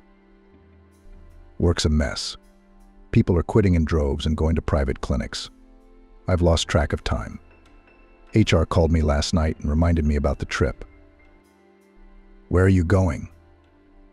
Jennifer suddenly had a brilliant idea in her voice. What if she went to the Congress with her husband, took a few days off at work, spent time with Winston, and generally changed the environment? The idea was reckless, unusual for Jennifer, but she, annoyed by the meeting and conversation with her younger sister, suddenly also wanted to change something in her life. "To Boston," Winston said, "for 5 days." Jennifer smiled. "What if I come with you, take a leave of absence at my own expense, and we'll go to Boston together? I'll walk around the city waiting for you. We'll go to restaurants, visit a museum, go to the theater. Do you remember the last time we went out together?" Winston shook his head. "The Congress will go on from morning until late at night, and I won't have time to go to the theaters and restaurants," Winston said. "You're going to be upset, and you're going to tug at me and keep asking me when I'm coming to see you. I'll piss you off with my absence, and our mini holiday will be a nightmare. I've been through this before, honey, and I don't want it again." Jennifer looked at her husband as if he were directly discouraging her from traveling together. Not once in the 6 years they had been together had she said a word of reproach to him. Not once had she held him or made a scandal of his prolonged absences. Why now Winston spoke as if he did not know his wife at all, as if she in his eyes had turned into his ex-wife, whom he tried with all his might to forget. "Winston, don't you want me to come with you?" Jennifer asked uncertainly, still hoping she was imagining it. "I do," Winston said hotly. He jumped up from the couch where he'd been sitting watching TV, running around the living room with his arms crossed behind his back. Jennifer watched her husband as if she didn't recognize him as the man she had loved for so many years. "But I also want to work in peace, without the distraction of worrying about you sitting in a foreign city waiting for me. I want to meet my colleagues, chat with my professors. I want to get some sleep, after all." "Okay," Jennifer interrupted Winston and nodded briefly. "Please, just don't be so nervous. Let it be as you say." Winston abruptly stopped talking, sat down on the sofa and continued watching some medical TV program. Jennifer sat next to him and occasionally glanced at her husband, but it was as if he didn't see her. They used to sit and watch TV together like this, but now they had become complete strangers to each other. No children together, no jointly acquired property, no desire to go out and spend time together. Maybe this is the end of our marriage? Jennifer thought bitterly. He does not even want to hug me, kiss me. And we haven't had intimacy in almost a month. My husband hasn't laid a finger on me in a month, and that thought made me feel even more miserable. It seemed as if the whole world called family, so lovingly maintained for 6 years, had collapsed. Winston left on Tuesday, and up to that point nothing at all had changed in their relationship with Jennifer. The spouse no longer initiated intimacy. Jennifer kept looking at Winston, trying to figure out if he'd really lost interest in her, or if she was just imagining the problem. "There's no need to see me off," her husband said at once. "I'll go straight from the hospital to the airport. 5 days will fly by, and I'll be sure to bring you a present from Boston. Would you like that, honey?" "Of course I do," Jennifer said, and smiled a strained smile. The mood had been bad for a long time, and the situation with her husband's departure had spoiled it even more. Now Winston had asked her not to walk him to the airport, even though Jennifer couldn't do that. She worked until 3, and Winston's plane was due to leave at 5. Returning to the empty flat became a complete drag for Jennifer. She tried to stay late at work, pretending to work on paperwork and reports while she tried to stretch her time so she could get home as late as possible. The clinic closed at 8 p.m., and by that time Jennifer had to go home anyway, having vacated her office. To distract herself and not go crazy with boredom, Jennifer even signed up for yoga. She decided that she would attend a yoga studio in the evenings instead of coming home. It was both good for her health and a way to pass the time. When Jennifer returned from her first class on Thursday, she felt much better. She seemed to be energized after the workout. Her muscles were humming nicely and her body felt pleasantly tired. She wanted to go to bed as soon as possible, so that the day would be over. The sooner it was over, the sooner the new one would come. It wouldn't be long before Winston returned. Lying in bed under a blanket and looking at her social networking page, Jennifer saw Maggie's holiday photos. Her younger sister posed against the sea, standing in a brightly colored swimming costume. Jennifer quickly woke up looking at the pictures, trying not to dwell on the unpleasant thoughts that had arisen in her head. Enviously again, she thought, and quickly refreshed her social media page so that the pictures of her beautiful and happy little sister would disappear from her sight as soon as possible. However, updating the page, Jennifer suddenly noticed something unpleasantly cutting her eyes on one of the photos published by Maggie. Returning to her sister's page, Jennifer scrutinized Maggie's postings once more and then zoomed in on one of the photos. Her heart twitched unpleasantly in her chest. Her palms instantly sweated with excitement. In one of Maggie's photos, Jennifer saw a familiar figure in the reflection of a shop window. It was the figure of her husband, who had personally taken the photograph for the young girl. Jennifer enlarged the photo once more to make sure again that it was Winston. She recognized his figure, his hair, even his sunglasses. He was also wearing the plaid shirt Maggie had given him for the holiday. Back then, Jennifer had wanted to give that shirt to her father, but Winston had persuaded her to keep the gift. "Maggie gave the shirt to me. Why should I give it to your dad?" Winston asked unhappily. "Because it doesn't suit you," Jennifer replied. Jennifer didn't know why she was suddenly so attracted to Maggie's gift. Maybe it was because the shirt fit Winston so well. Jennifer herself had never guessed his taste. Her husband always dressed himself in the shops. He picked out his own shirts, trousers, jeans. He even bought his own underwear. And then some Maggie gave him a nice gift that Winston liked. Jennifer was nervous at the time. She was uncomfortable that her husband openly admired Maggie's taste, but he had a very different opinion of his own wife's taste. Until the last moment, Jennifer didn't want to believe that Winston was in the photograph. Then suddenly she remembered how her husband didn't want her to go to Boston with him, how he refused to let his wife accompany him to the airport. And that dinner he'd cooked, supposedly for his wife, had probably been prepared solely in honor of Maggie's arrival. Jennifer grabbed the phone in her hands and dialed Winston's number. "The caller is temporarily unavailable," an automated female voice answered. If Winston was in the United States, he would be in touch, but Jennifer's husband was in Greece, Of that she had no doubt. Then she dialed the number of his colleague Kevin, who was filling in for Winston during periods of his absence. Never before had Jennifer called Kevin on her own just for fun. If Winston found out about his wife's behavior now, he would clearly be displeased. "Jennifer, hello." Kevin's voice sounded soft and good-natured. "What happened to Winston? I can't get him on the phone. Is there a problem with his connection in Boston?"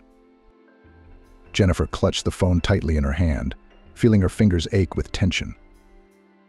"Boston?" Kevin's voice sounded surprised now. "Had he gone to Boston?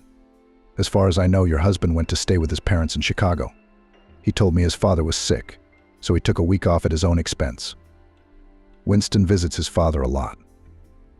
I mean, he lives alone, he gets sick a lot. Or, Jennifer, am I confused?" Jennifer was silent, ready to cry. She knew very well that Winston does not communicate with his father. John Smith had lived in Philadelphia for many years, where he had gone with his new family while Winston was still at university. This story was told to Jennifer by Winston himself, but he apparently had a different version for his colleagues. "I'm sorry, Kevin, I'm on the phone with Winston," she said. "I got it wrong. I must have been working too hard."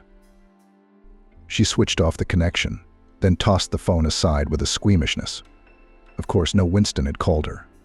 She'd made up the story for Kevin, who could easily guess that Winston was misleading both his wife and his colleagues. So all her husband's trips to congresses, conferences, and other business trips were staged exclusively for her.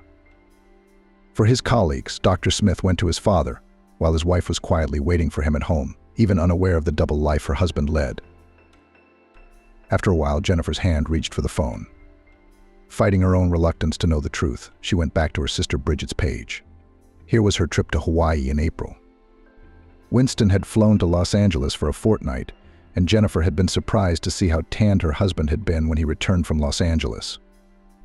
And it turns out that in April in Los Angeles is so sunny. "I walked a lot.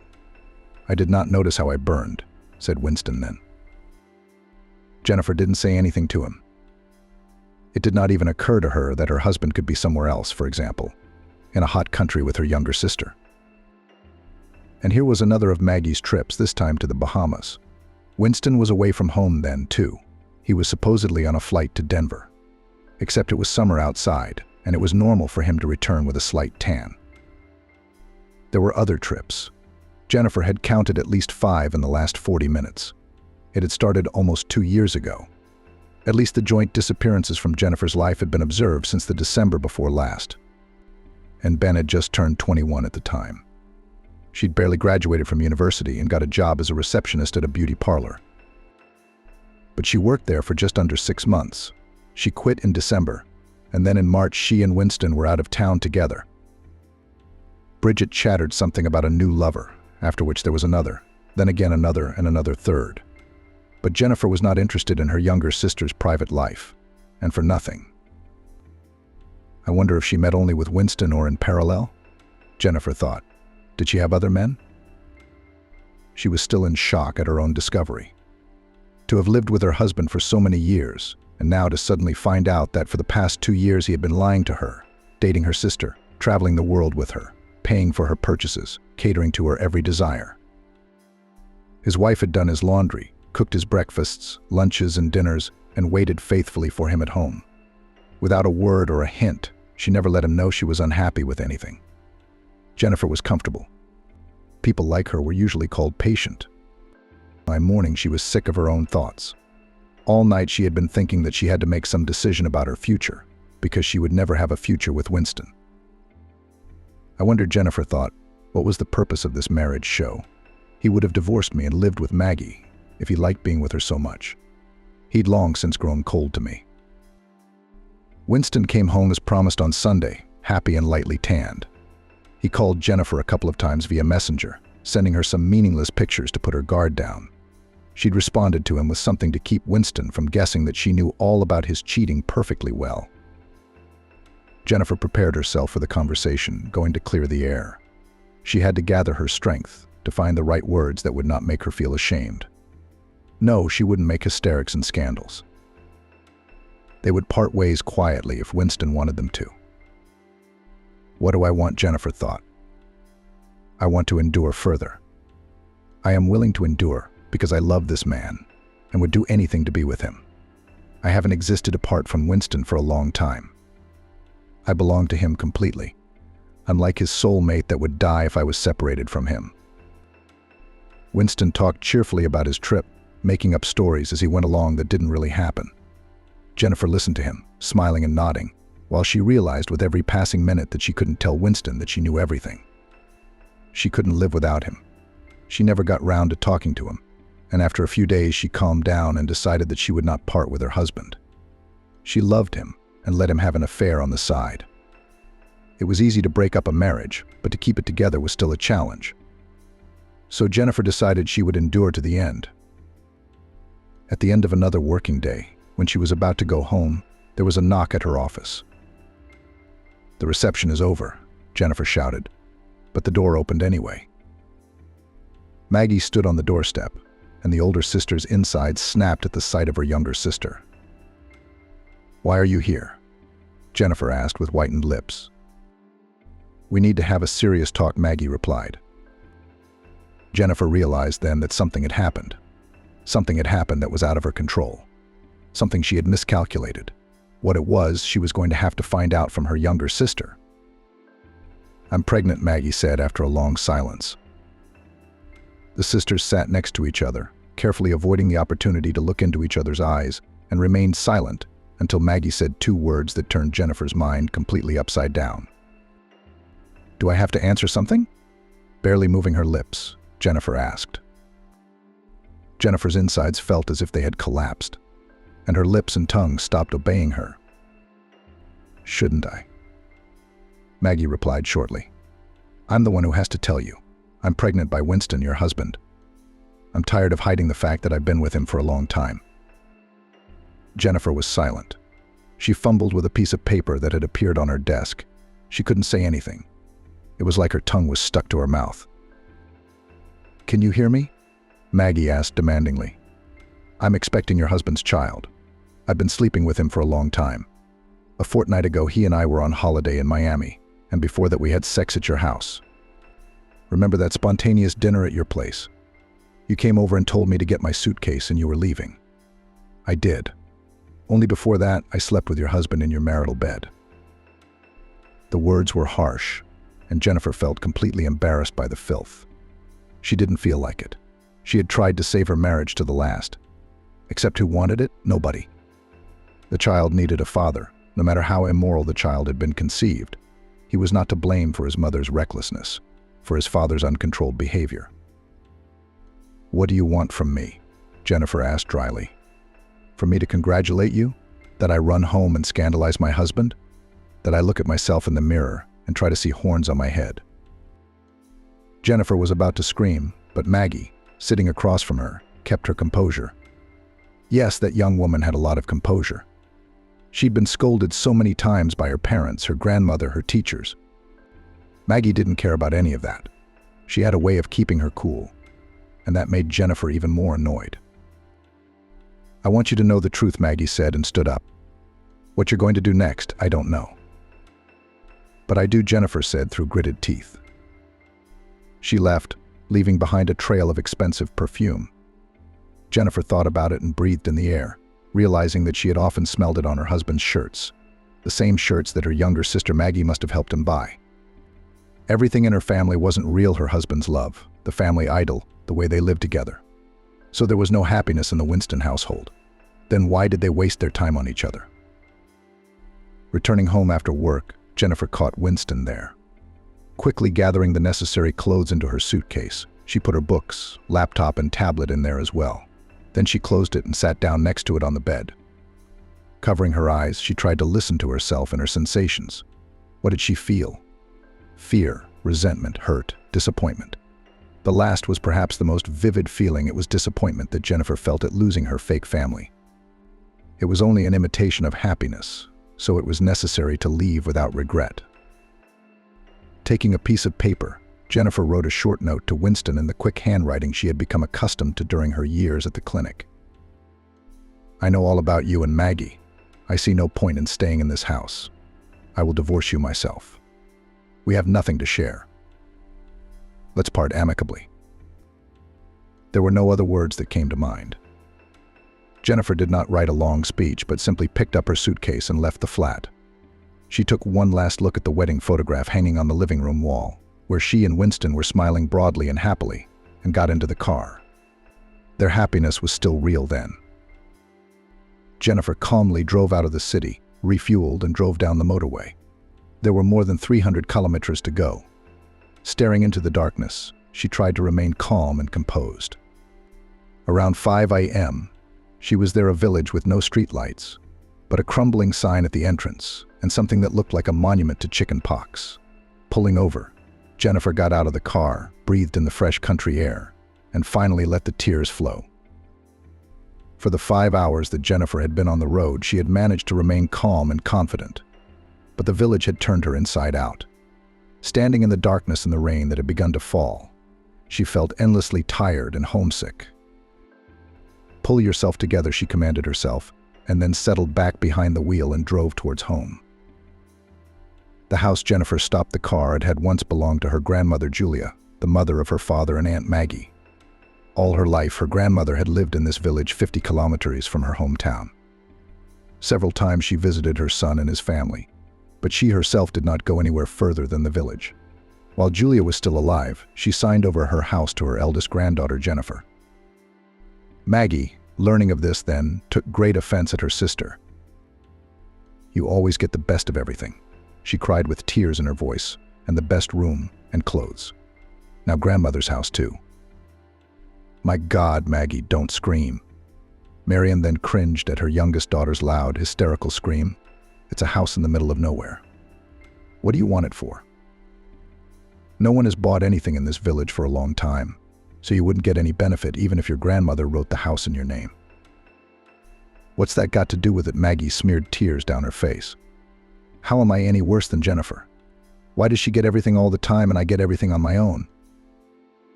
Jennifer remained silent at the time. She remembered how many times during her grandmother's lifetime she had visited her in the village, monitored her health, went with her to the city clinic, prescribed medicines. Maggie had never once visited her grandmother in her entire adult life. Once in a while she called her, and that only to borrow money, which in the end did not return. But after the death of her grandmother, who left the house to the eldest granddaughter, Maggie took offense, as usual, accused her older sister that she gets everything for nothing, for the pretty eyes. Maggie didn't speak to Jennifer for a long time after that. The house, left after the death of Julia's grandmother, was small, rather dilapidated, but inside it was very cozy and warm. Jennifer, every time she came to the village to visit her grandmother's grave, stopped in the house with joy and awe, looking at the old crockery, photographs, paintings on the wall, small statuettes on the chest of drawers. And everything in the house was the same as it had been when Grandma Julia was still alive. As children, when Jennifer was 12 and Maggie was 6, they had come together to visit her grandmother for the summer. That summer seemed to Jennifer the happiest of her life, but Maggie didn't like it in the village. "I hate goat's milk, and I don't like cow's milk, it's fatty. And I don't want to eat pancakes. My grandmother can't bake them. And I won't eat the chicken that has been running around since morning, I feel sorry for it. And I will not go to the vegetable garden, my nose will burn. And then there will be a trace." Whatever Grandma Jennifer offered, Maggie refused. She did not like country life. The girl thought it was boring and monotonous, but Jennifer enjoyed spending time with her grandmother. Most of all, she liked to go with her grandmother Julia to the collective farm, where she worked as a veterinarian. Perhaps it was from these trips that Jennifer's love of medicine was born. "You have the makings of a future doctor," Julia said. "Think about your future. You may want to connect it with medicine." Jennifer had made up her mind then. She would definitely be a doctor, she would help people. That was her calling, and she was happy with her choice, immensely grateful to her grandmother for her support. And now Jennifer was back at her grandmother's house. Only this time she came not for a while, but for permanent residence. There was nowhere else to go. To stay in the house where Winston was, there was neither strength, nor desire, nor possibility. Jennifer could not claim her husband's flat. It was his personal property. And she had no place of her own, for until a few weeks ago the young woman had had the assurance that she would be with her husband, until she was old. But no, not all wishes were destined to come true, and Jennifer had experienced this firsthand. Collapsing onto the bed, she buried her face into the pillow. The bedclothes smelled damp, and the house itself, unheated and uninhabited for several years, didn't look much like a cozy nest. Jennifer had a lot of work to do to put the house in order, quit her old job, get a job in the village, file for divorce. But most importantly, learning to live a new life in which Winston would no longer be there. Remembering him, Jennifer picked up the phone. 15 missed calls from her husband, 2 missed calls from her mother, and 1 from her father. Maggie hadn't called her, and Jennifer bitterly imagined how happy she and Winston were to be together. Calling her mother, Jennifer told it like it was. "I've left Winston. I'm going to live in the country." "How, but why? You have such an amazing husband. How did you have the courage to leave him? And more importantly, why?" "Ask your youngest daughter," Jennifer replied, feeling a surge of anger again. No, it was urgent to pull herself together, to push away the anger, jealousy, and resentment. There should be nothing in her life that connected her to the past. "What has Maggie to do with it?" Marion didn't hide her surprise. "Maggie is expecting my husband's child. In fact, she's been seeing him for a long time." "Mum, let's close this topic. I'll buy a new SIM card tomorrow and this number won't be available. I'm filing for divorce, changing my life and my job." Marion was still shouting something into the phone, but Jennifer wasn't listening to her anymore. Jennifer was terribly sleepy. It was already late at night. She didn't want to think about anything. She fell into sleep. At her grandmother's house, Jennifer thought longingly of the next day, which would now be radically different from the days she was used to. In the morning, she woke up with her nose tangled in the blanket. The house was cold, and it appeared that the first snow had fallen outside the window. Jennifer was glad that she had managed to cover the 300 kilometers on a dry road. But she would hardly have dared such a rash act if there had been ice on the motorway. She had to do something about the stove. She also had to buy groceries and call her former job. Having somehow explained the situation, Jennifer listened to a lot of complaints from the head doctor, but managed to agree to send her resignation letter by registered mail. "You've really let us down," shouted into the phone head doctor. And Jennifer understood it well without him. Leaving the polyclinic without a therapist in the midst of flu and acute respiratory viral infections was unfair, ill-considered, and selfish, in the doctor's opinion. Jennifer did not initiate him into the details of her personal life, saying that she went to another city for family reasons. Having resolved the job issue, she dressed warmly and went to the post office. "Oh my God," Jennifer, the operator, addressed her, holding out an envelope and a blank sheet on which Jennifer was to write her resignation letter. "Yes, that's me," Jennifer smiled weakly, remembering how she and her grandmother Julia had once gone to this woman's house to watch little newborn piglets. Postal Service operator Rachel lived 2 houses down from the late Julia. "Why are you here?" "I'm here to visit my grandmother's grave." "And why would you write a letter?" Jennifer sighed. Now she would have to get used to a new life where everyone and everything had to know everything. That was what village life was like, and there was nothing Jennifer could do about it. Jennifer guessed that after her visit to the post office, news of her arrival would spread throughout the village. "I'm going to live here," she decided that it was better to tell the truth at once than to answer a million more questions from the villagers. There were about 200 people living in the village. All of them had known the late Julia, and Jennifer herself might have to meet them all. Some she knew and remembered, some she had yet to make acquaintance with. Live Rachel's face stretched. "Why's that?" "You didn't fit in at the regional center." "No, it didn't," Jennifer sighed. "And we've got a paramedic about to retire." Now Rachel's face lit up with a happy smile. "Listen, you're a doctor. Why don't you come down to the paramedic station and talk to Sharon? She's just sitting there. She's almost 70 years old. She should be looking after her own health, not treating the villagers." Jennifer nodded, not really thinking about working at the paramedic station. In fact, she was more inclined to think about working in a nearby town that would have its own clinic. "Rachel, do you know who can help me with the cooker? I don't know how to use it. It's very cold in the house." Is that what city folk mean? Rachel grinned. I think my Oliver can help you too. Oliver. Jennifer tried to remember a certain Oliver, but to no avail. Yes, my son, he's just visiting me right now. He came back from his shift, and instead of going to his place, he's staying with me for the time being. Either he had a fight with his wife, or he just doesn't want to go home. Anyway, come to my place. He was supposed to chop wood today. And he'll give you some wood and help you with the stove. Jennifer thanked her neighbor and almost ran to her house. The thought of returning to a house that looked more like a huge glacier did not please her at all. I don't want to fall down in these parts, Jennifer thought. There are no proper hospitals here, no way to get a full checkup. Oliver was home. When Jennifer saw him through the fence, she didn't immediately recognize him as the boy she had once run to the river with. They had been 14 years old then. The boy seemed overly bold and brave, and he was a real bully. And I recognized you straight away, Oliver smiled. Remember when you almost drowned? And I saved you. Jennifer laughed. I didn't drown. You didn't save me? You pushed me into the river yourself. But now you could very well save me. My cooker doesn't work in my house, and I have no idea how to use it. Will you help me? Oliver agreed. Together they worked out how to use the cooker properly. Then they drank tea, laughing and reminiscing about their childhood and their childhood mischief. Afterwards, they discussed mutual acquaintances, about whose fate Oliver knew much more than Jennifer, who had lived in the regional center for a long time. Then the topic drifted to a discussion of her own personal life. Jennifer didn't go into details, only briefly told him that she had left her husband and would now try to start a new life. But you're a risk taker, Oliver said admiringly. To take a sudden change like that, I don't think I'm capable of that at all. You don't know the details, that's why you think that way, Jennifer replied sadly.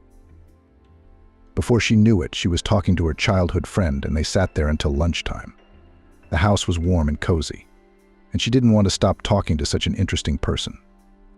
Jennifer suddenly realized that over the many years she had been married to Winston, she had completely forgotten what long, intimate conversations were like. After all, in the last few years, Winston was always busy. He had neither the time nor the inclination to talk to his wife. He must have discussed all the interesting things with Maggie, Jennifer thought bitterly, sinking back into her sad thoughts. And why are you stuck at your mother's? Why aren't you going home? Jennifer asked Oliver to distract herself from the realization of the worthlessness of her past life. Oliver shrugged. Honestly, I'm afraid to. My wife recently had a baby and I don't feel like I can handle it. Jennifer raised her eyebrows in surprise. You're afraid you won't be able to handle your own child? Are you serious? Oliver nodded. Seriously. Why? I'm a regular working man, my hands aren't made for this. When I pick up a pram, God forbid I drop it or push it. I'm afraid. Anyway, so I've been stalling.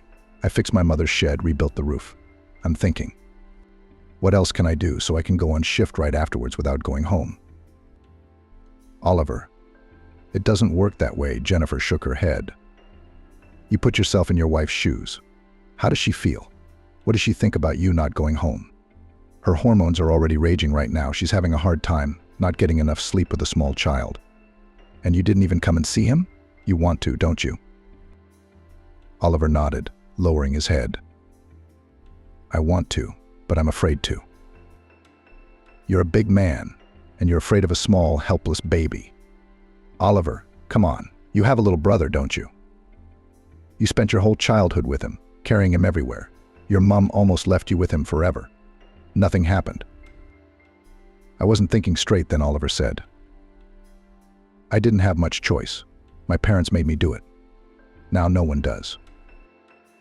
Yeah, Jennifer grinned.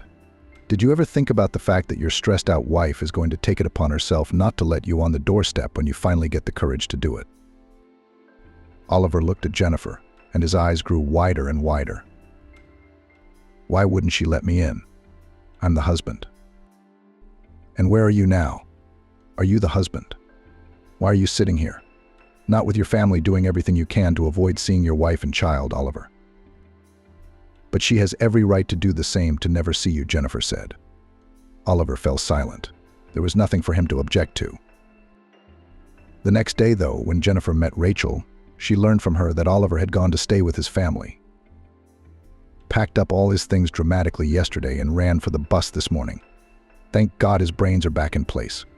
And that stuck out at my place, and at home a small son with his wife. Even I was embarrassed.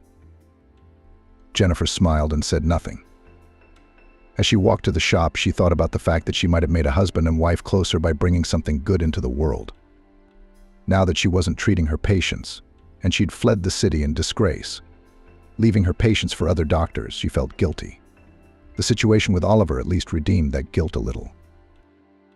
Entering the shop, Jennifer looked disappointedly at the shelves. She realized that village grocery shopping was going to be a disappointment. The shelves were lined with cereals, sugar, salt, washing powders, and shampoos. And it was impossible to buy the usual meat, frozen vegetable mixes, and dairy products. "What are you going to buy?" Jennifer was approached by a shop assistant, and in her Jennifer recognized her childhood friend Chloe. She recognized her with great difficulty because Chloe had changed so much. She and Jennifer were about the same age, except that Chloe was 1 or 2 years older. But she looked in her 30s and tails for all 45. The woman was clearly a heavy drinker. Her face was haggard, her eyes were red, and her hands were shaking, as if Chloe had drunk a lot the day before. "Chloe, it's you, isn't it?" Jennifer asked instead of answering, and the woman tightened her lips and nodded faintly. "Let's say it's me. What are you going to buy?" "I have a closing in 10 minutes, Chloe replied impolitely. "Ah, closing time," Jennifer grinned to herself. Behind Chloe's back, she saw an open bottle of vodka on one of the shelves, and next to it a shot glass and sliced apples. Chloe was clearly not going to close up to finish the day's work, but to get a hangover. "You've just changed so much," Jennifer said, continuing to insist and watching the way Chloe's eyes raced. "And you smell so heavy in here." "It's spoiled goods. It stinks from the back room," Chloe replied quickly, and then threw her chin up defiantly. "What are you doing here? Telling me off? Buy your food and go back to your place." "Rude," Jennifer said in an even voice, not trying to take offense at her former mate. "It's not my fault you look 40 years old. You have kids, don't you? My grandmother told me." "Look, get out of here," Chloe shouted. She ran out from behind the counter and forcefully pushed Jennifer towards the exit. "You're going to teach me about life. Idea girl, teach others." "Chloe, if you need help, come to me," Jennifer managed to say before the shop assistant slammed the shop door in her face. Having not bought anything from the shop, Jennifer decided that she would drive to a nearby town. The snow on the roads was already melting. She needed time to buy groceries and change the summer tires for winter ones. When she returned home in the evening, she noticed a female figure at the gate of Julia's grandmother's cottage. In the darkness, it was hard to make out who it was. But then Jennifer realized it was Chloe, the same one who had pushed her out of her shop back in the morning. "Let's go inside," Jennifer said, holding out 2 bags to Chloe. "Will you help me carry the groceries in?" Chloe obediently followed Jennifer in. At first, they sat in silence. Then Jennifer put the kettle on, poured tea into mugs, placed vases of sweets on the table. "Try some, they're delicious. I know they're very rare here. I used to buy them for the kids." Chloe suddenly burst into tears. Her shoulders were shaking, and Jennifer, silently watching the woman sitting opposite, got up from her chair, poured water into a glass and handed it to her guest. "Help me," Chloe pleaded. "I can't stop. Since Ben died, I've been going downhill. I know I should stop, but I can't. It's like there's a force in me that makes me drink vodka. I drink it, but it doesn't get easier, and I keep dreaming about Ben, and the children crying, and I can't control myself," Chloe said through her tears. Jennifer nodded. "Okay, I'll try to help you. Firstly, you're going to buy some pills in town. You're going to take them, and if you drink after them, they'll take you to the hospital. Secondly, they'll dull your desire to drink. We'll go into town together tomorrow. We'll make an appointment for you to see a doctor there. You should definitely do that. I'll drive you myself, go with you to the appointment, because I suspect you won't have the courage or strength to do it yourself." Chloe looked at Jennifer with wet eyes, nodded occasionally, and sipped water from the glass. "Are you really going to help me?" Is that what you want? I want your children to grow up to be normal people, not afraid of their mother and not see everything that happens to you. You don't think about them as much as you usually do. But you do, Jennifer said with a smile and handed Chloe a candy bar. Take it, eat it, stay at my place tonight. You'll do something stupid like you did this morning and you'll be sorry. A few days after this conversation, when Jennifer and Chloe had already gone to the city, together went to the hospital, and Chloe was scheduled for treatment, people came to Jennifer's house. They all had different problems. Someone wanted to be cured of excessive alcohol consumption. Someone was worried about back pain. Someone in the stomach. In general, Chloe, who worked in the only shop in the village, encouraged after seeing a doctor and receiving help from Jennifer, told all the other residents about the dependability of her new friend and the fact that she worked in the regional center as a therapist. Jennifer never said no to anyone. And now the house of Masha's late grandmother turned into a kind of outpatient clinic. They brought her vegetables, meat, chicken, eggs. Someone tried to slip Jennifer money, but she took only food, and that is a thank you from happy old ladies who received prescriptions for medicines and learnt that they had no deadly diseases. Then Sharon, the same one who worked at the local health center as a paramedic, came to Jennifer's house. Enough of this nonsense, Jenny, she said. Did you get your employment history? Go to town and get you employed. I'm retiring. I've already written my application. And you shouldn't be taking people in and treating them with pickles in your house. Jennifer nodded. Totally agree with what Sharon said. She was going to go to town with the paperwork herself, but Sharon beat her to the punch with her suggestion. 2 weeks later, Jennifer was taking appointments at the local nursing station. She often thought about her old life, but she had no regrets. She had too much work to do, which finally gave her a burst of energy and a desire to move on with her life. In the course of her work, she managed to file for divorce, then received a certificate of divorce. She went to the regional center twice and fortunately did not meet her ex-husband or her sister. In conversations with her mother, Jennifer carefully avoided the topic of her past life. She never asked about Maggie, and Marion tactfully left out how her sister and ex-husband Winston lived. Jennifer didn't know about it and didn't want to know. She guessed that both Maggie and Winston knew perfectly well that Jennifer lived in the settlement. Only neither of them had ever come to her, repented or apologized. In February in the township, as the blizzards began, they came one after another, and the local authorities, unaccustomed to such bad weather, were surprised that by the end of winter, this time of year was just beginning to gain momentum. It's a wicked winter, explained one of the old ladies who came to see Jennifer. It doesn't want to go away. It fights spring. We always have snowfalls in February, so much snow. It melts quickly, but it doesn't get swept away by the wind. Be well. Jennifer nodded. She still had much to learn about village life, which she was finally starting to get used to after a few months. The village was peaceful, quiet, and life flowed at a measured pace. Jennifer liked her job, and now she knew everyone in the small village. Thank you, Julia, they often said to her, referring to her grandmother. Raised such a wonderful granddaughter. A pleasure to us all. Jennifer smiled modestly, not commenting on the patient's words. It did make her happy to know that her grandmother spoke so well of her. It meant she had lived a life worth living. One snowstorm, Jennifer left work early. The patients were gone, and a real snowstorm was brewing outside her window. After closing the nurse's station, Jennifer trudged through the snowdrifts towards her home. As she approached, she noticed the open gate, but thought that it had opened because of strong gusts of wind. However, as she stepped up onto the porch, she saw the door to the house open. What the hell is that, she muttered as she approached the door, and then noticed a man's boots at the entrance. Her heart sank. As if in slow motion, she walked into the house and saw Winston sitting at the table. Turning around, he looked at her with an intimidated look, then gave her a strained smile. Sorry, I'm uninvited. And Jennifer stopped in the doorway and leaned helplessly with her back against the door. It was unclear whether her strength had left her from the arduous journey home or because of her ex-husband's arrival. Why did you come? With difficulty moving her lips, she asked. I came to beg forgiveness, he replied, rising from his chair. I wanted to come sooner, but I lacked courage. Forgive me. Outside the window, the elements raged. Jennifer wanted to push Winston out the door, to slam the door in his face as Chloe had once done to her. But the blizzard was too frightening, and she wouldn't dare throw a man out into the weather and put his life in danger, even if she very much wanted to hurt someone who had once hurt herself. "I forgave you long ago," Jennifer replied. "I've already forgotten about everything, and I advise you to forget about everything. Live happily ever after," Jennifer said. "I even left myself to give you the opportunity to be a happy husband and father of your child."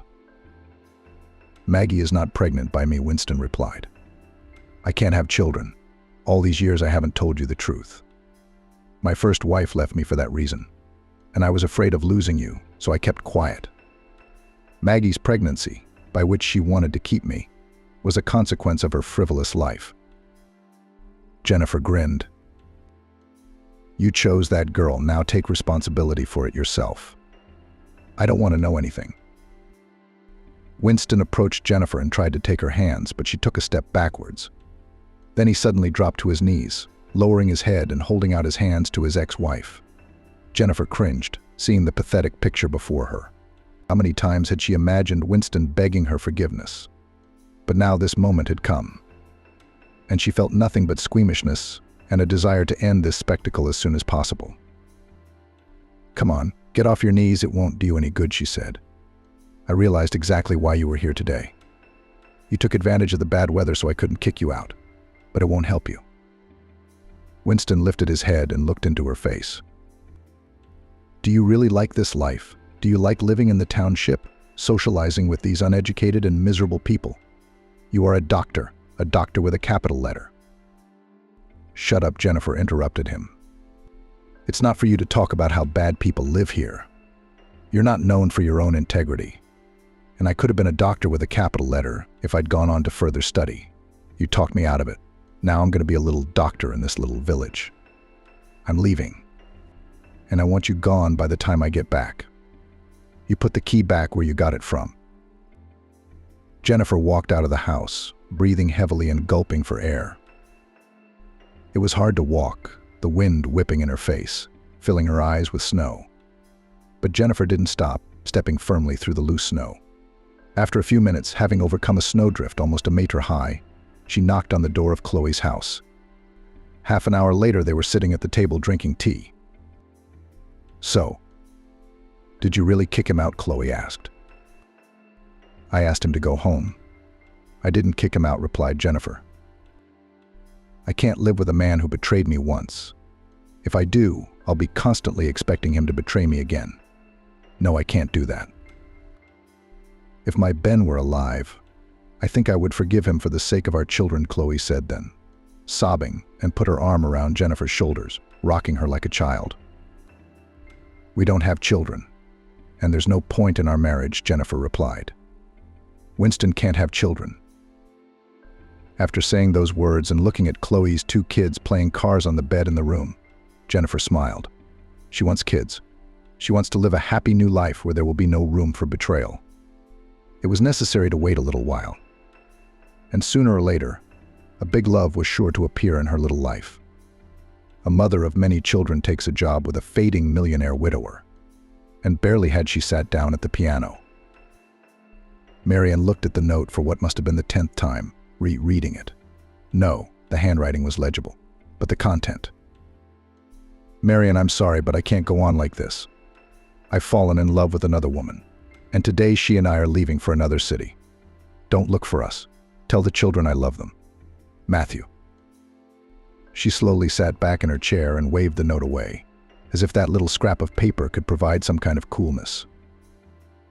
"It just can't be." Marian muttered quietly. No, she'd noticed something strange going on with Matthew lately. She had noticed it, but she didn't want to believe it. It was true what they said about a husband cheating the wife would be the last to know. He told her he was working hard, that he was tired, that he was working late, that he was going out in the evenings and weekends. Even the kids seemed to have begun to suspect something. At least the eldest, Stephen, he's 14 now. Marian, at his age, would probably realize by now that her mom and dad don't like each other and are only together because they have nowhere to live separately. Of course, in front of the children, Marian pretended that everything was fine.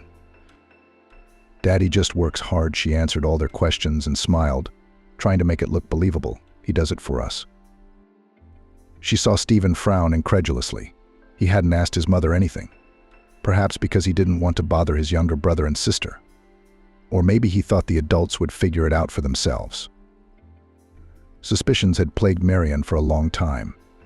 She tried to ignore them as best she could. Her blonde, long hair stuck to the front passenger seat of her husband's car. Though Marian's was dark walnut-colored and long past her shoulders, she wouldn't let it go. Long hair isn't practical when you have 3 kids. Just giving a lift to one of his colleagues, she thought. Was Marian thinking about hair or acquaintances? The smell of someone else's sweet feminine perfume from his clothes, the sound of a text message arriving on his phone at 2 a.m. Matthew, who'd been going to the bathroom for an hour at a time just to go have a beer with his friends. And his friends who hid their eyes if they happened to run into Marian. All of this she found an explanation for. Why, she thought, clutching the note in her hands. Why did I make excuses for him when it was so obvious? Just because I was used to trusting him? Or because I've never cheated anyone myself? In 15 years of marriage, Marian had never once lied to Matthew, even about the smallest things. Or maybe she was just afraid of ruining their stable, steady world she'd grown so accustomed to over the years. "Don't wake trouble while it's quiet," Marian's grandmother was fond of saying. Marian didn't wake her up, just pretended everything was the same as before. Until he decided to make the first move. "Mum, are we having dinner tonight?" Stephen came into the kitchen. He had always picked up her moods like radar, and now he knew at once that something was wrong with his mother. Marian twitched, tried to hide the note, but the son jumped to her in 2 steps, practically pulled the paper from his mother's hands, read it in a couple of seconds, sighed in a mature way, without surprise, as if he had long been prepared that such a thing could happen. "I see. Have you called him yet?" "Why?" "What do you mean, why?" The eldest son sat down next to me. Of all the children, he was the most like Marian, the same dark hazel hair, expressive green eyes and straight, neat nose. But unlike the soft Marian, Stephen was serious and sensible from childhood, as if he was preparing for the fact that he would have to become the head of the family. "We'll have to discuss divorce, alimony. Who will pay for the flat? We have a mortgage for another 5 years. You're probably right. We should just talk to him about it. I just don't believe it's real yet." His son sighed and put his hand over hers. "I know it's very difficult for you right now, Mom, but you and I both knew this was going to happen at some point. How long has he been cheating on you? 3 years? 5 years? Marian flinched as if struck by a blow. "I don't know. Let's not talk about it. You'd better call the younger ones. We must have supper." Stephen got up. "I'll get them." "You're not going to tell them yet?" "No. I'll contact your father first."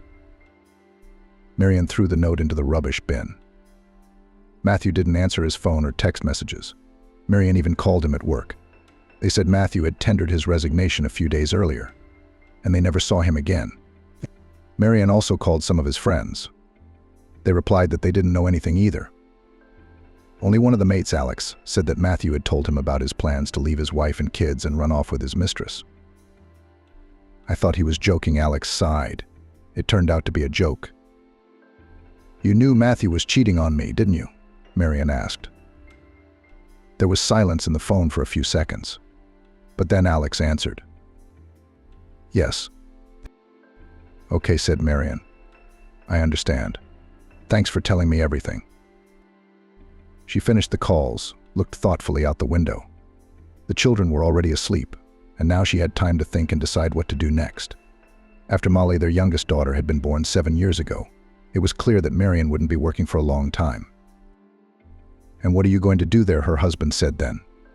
"Even if you worked double shifts at your hospital, your salary wouldn't even be enough for 1 child, let alone 3. Marian sighed. She realized that nurses weren't paid that much. "Quit," Matthew continued. "Take care of the house and the children, and we'll have enough money." So she listened to her husband and resigned from the hospital where she had worked for many years. Of course, they were very upset. There was already a shortage of nurses, and there were very few responsible and careful professionals like Marion. She didn't really want to quit. She enjoyed her work, but it was difficult to combine it with caring for her husband and children. After she was fired, Marion didn't know where to put herself for the first time. She was used to being torn between her shifts, her husband, her children, and household chores. Only maternity leave was a rest for her, but only from work, because the rest of her duties were not canceled. Now she could take Molly and Alex to nursery in the morning and Stephen to school. On the way back, she had to go grocery shopping, then do the dishes, put the toys away, throw things in the wash, sweep and mop the floors. And then it was time to make lunch so that by the time it was ready, she could run to pick up the younger ones from kindergarten. Marion used to run to the school to pick up Stephen, but after the little sister started kindergarten, the eldest of the family protested. "I'm a big boy," he told his mother. "I can walk to school on my own." "You're only 9?" Marion objected. Stephen only furrowed his eyebrows stubbornly. "The school's near the house. You've got 2 kids to drag from kindergarten, and then you have to follow me. And I'm ashamed to walk with my mom, like a little kid, honestly." His mom sighed and agreed. Once Stephen had made up his mind about something, there was no changing his mind. In time, Marion fell into this cycle of home life and didn't even realize she'd ever worked. Matthew's money was enough for them. And her husband was satisfied with the fact that after work he had a clean house, a hot dinner, fed and washed children, and a wife who did not smell of chlorine and iodine. Only now Marion did not understand what she should do in this situation. She hasn't worked in 7 years. They live in a flat that still has a mortgage to pay for a few more years. The money they have now is only enough for a month at the most. If they cut back on all their expenses, 2 months. Of course, there was hope that Matthew would come to his senses and call. But her gut feeling told her that wasn't going to happen. And then what to do? Where do I get the money? Marion had no one to help her. She didn't know her father. Her mother never told her much about him.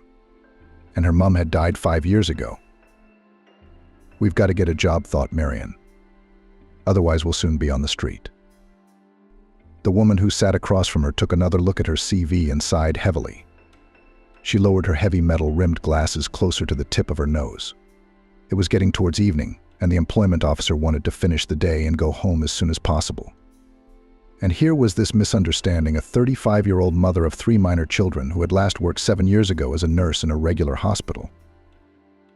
"I don't know what to offer you," she said.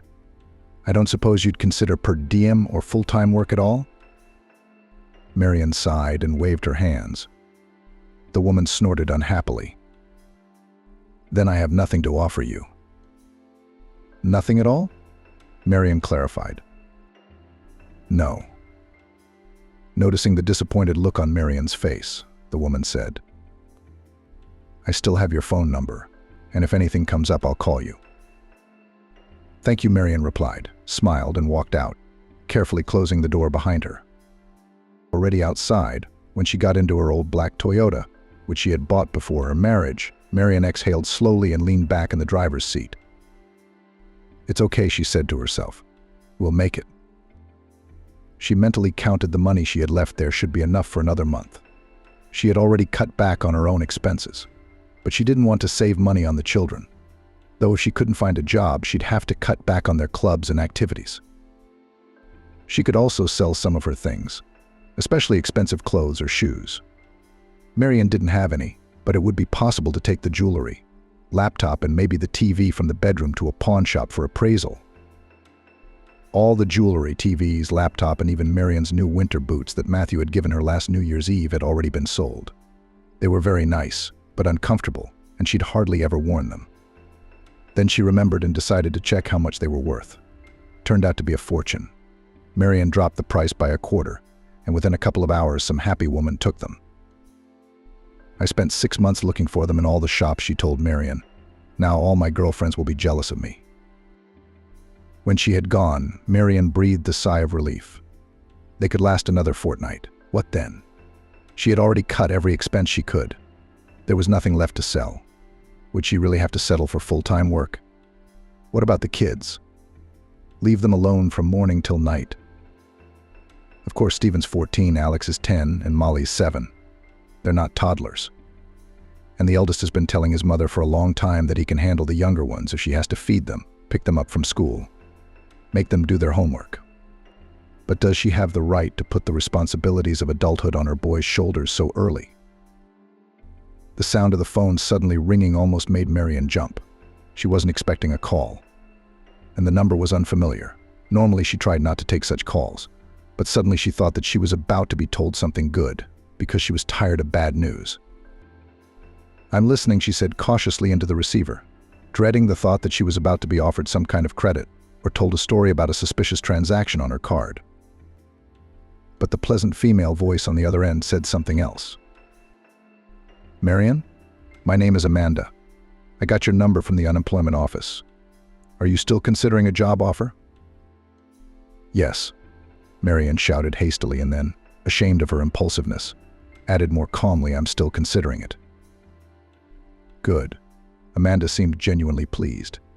"It says here that you've been a nurse for many years. You also have experience with critically ill patients." "That's right," Marian replied. "I would like to ask you if you would consider a job as a carer." Marian thought for a moment.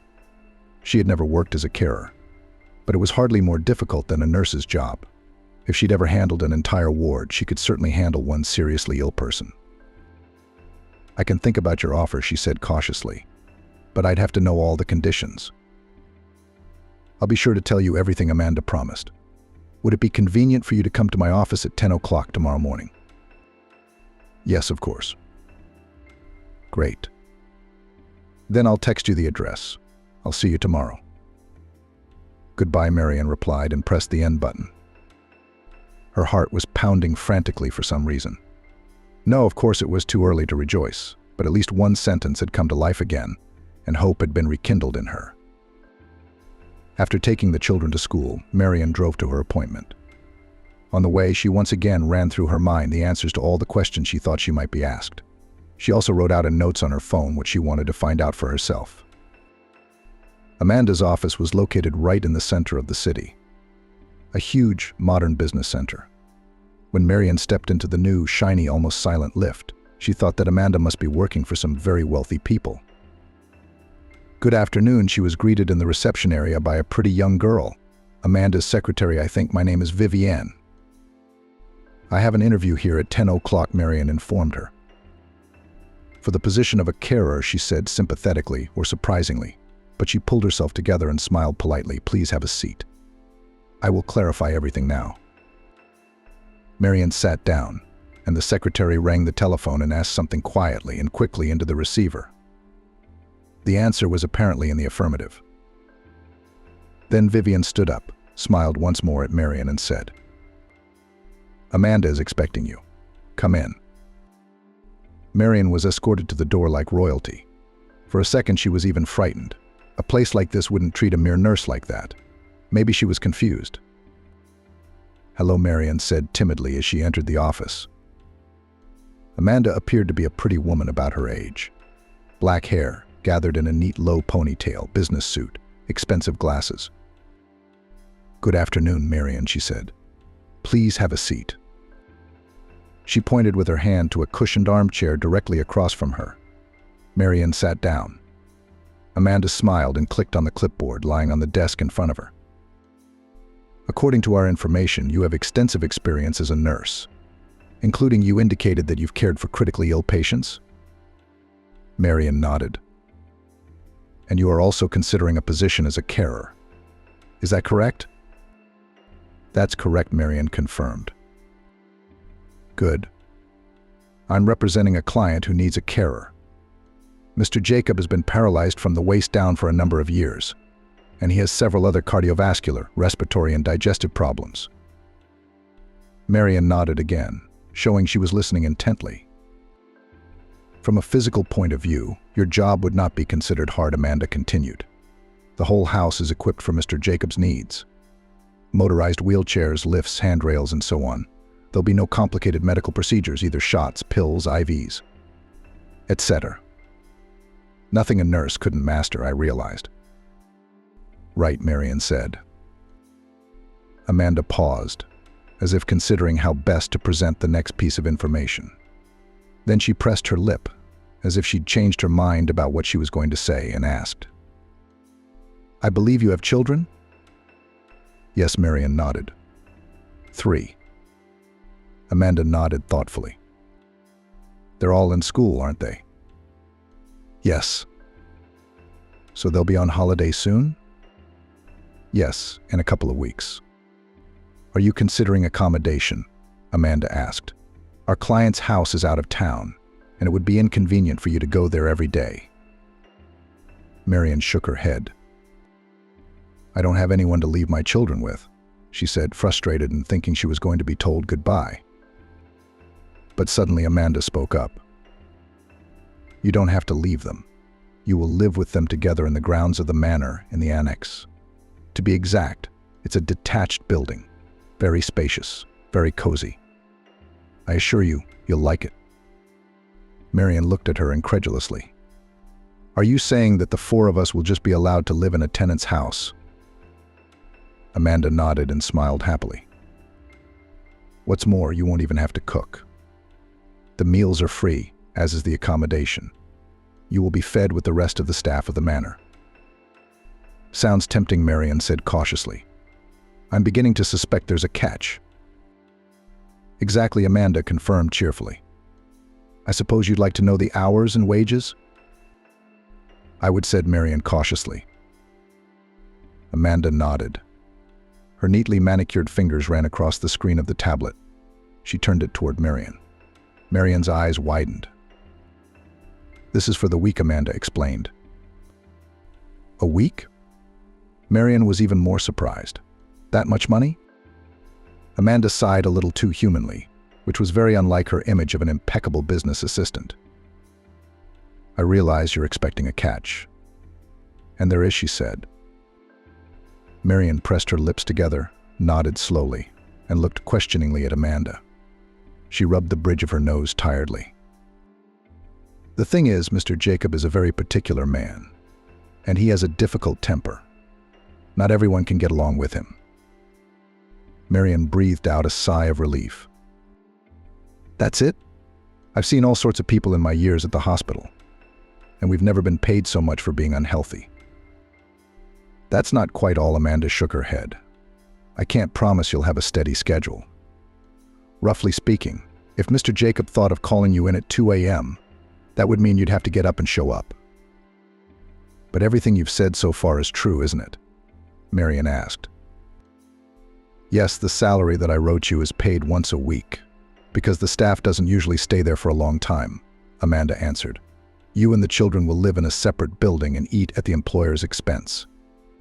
If you or the children need to go into town, we will provide you with a car and driver. And in return, I have to look after an elderly, capricious millionaire, and be ready to appear at his beck and call at any moment. You could say that Amanda nodded. I am ready, said Marion. When can we start? It took them a while to complete the paperwork. Then Marion waited until the children were on holiday. Finally, they packed all the necessary things and drove to the manor to the mysterious Jacob.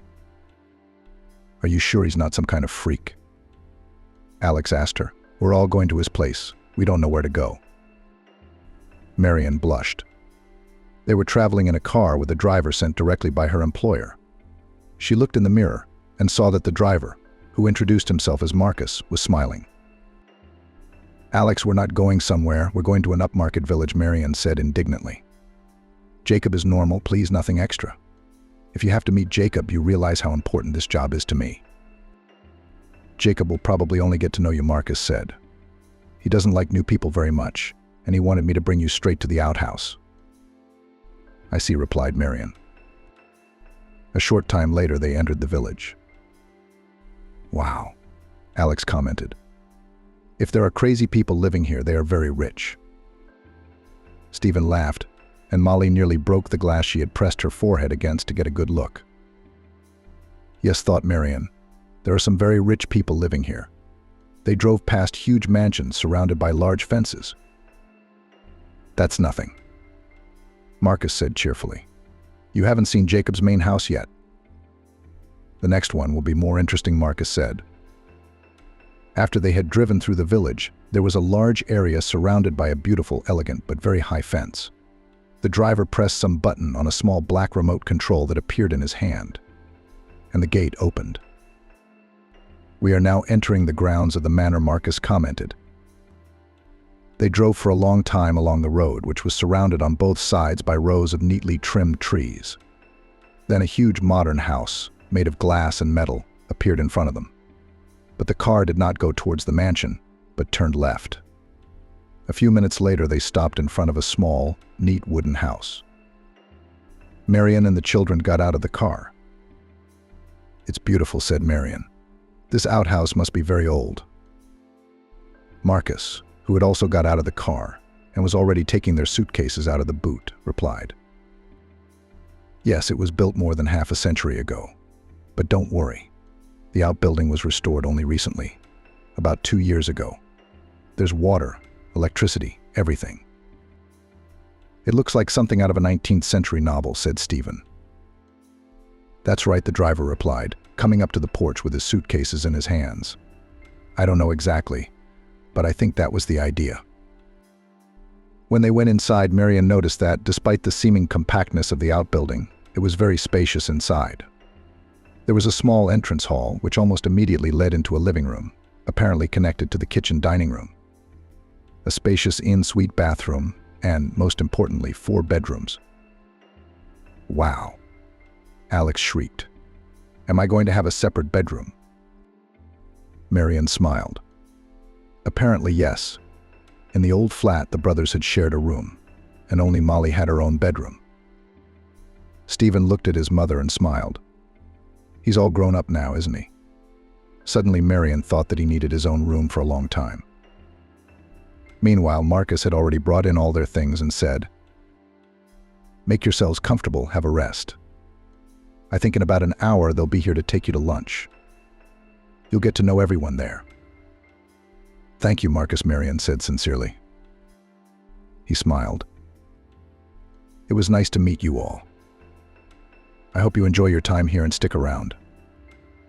In the hour they had, everyone had time to put their things away and settle into their new place of residence a little. Alex and Molly even ran around the outhouse. There they found a gazebo, a swing, and some well-tended flower beds. "Mummy, I love it here," Molly exclaimed, running up to Marion and hugging her legs.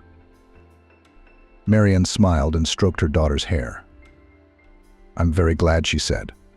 "I hope you won't be bored here." "Not while you're working," the younger one said confidently.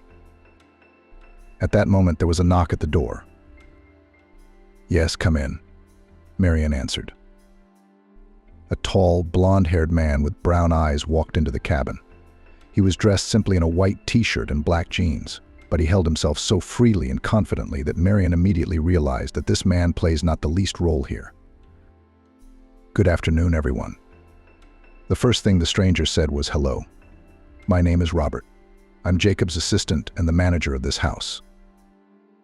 "Nice to meet you," she said. "My name is Marion, and these are my children, Stephen, Alex, and Molly."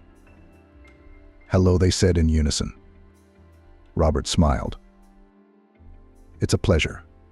I'm sure you will revitalize our sleepy kingdom. Now I invite you all to lunch." He led them down an inconspicuous path that led to the side entrance of the mansion.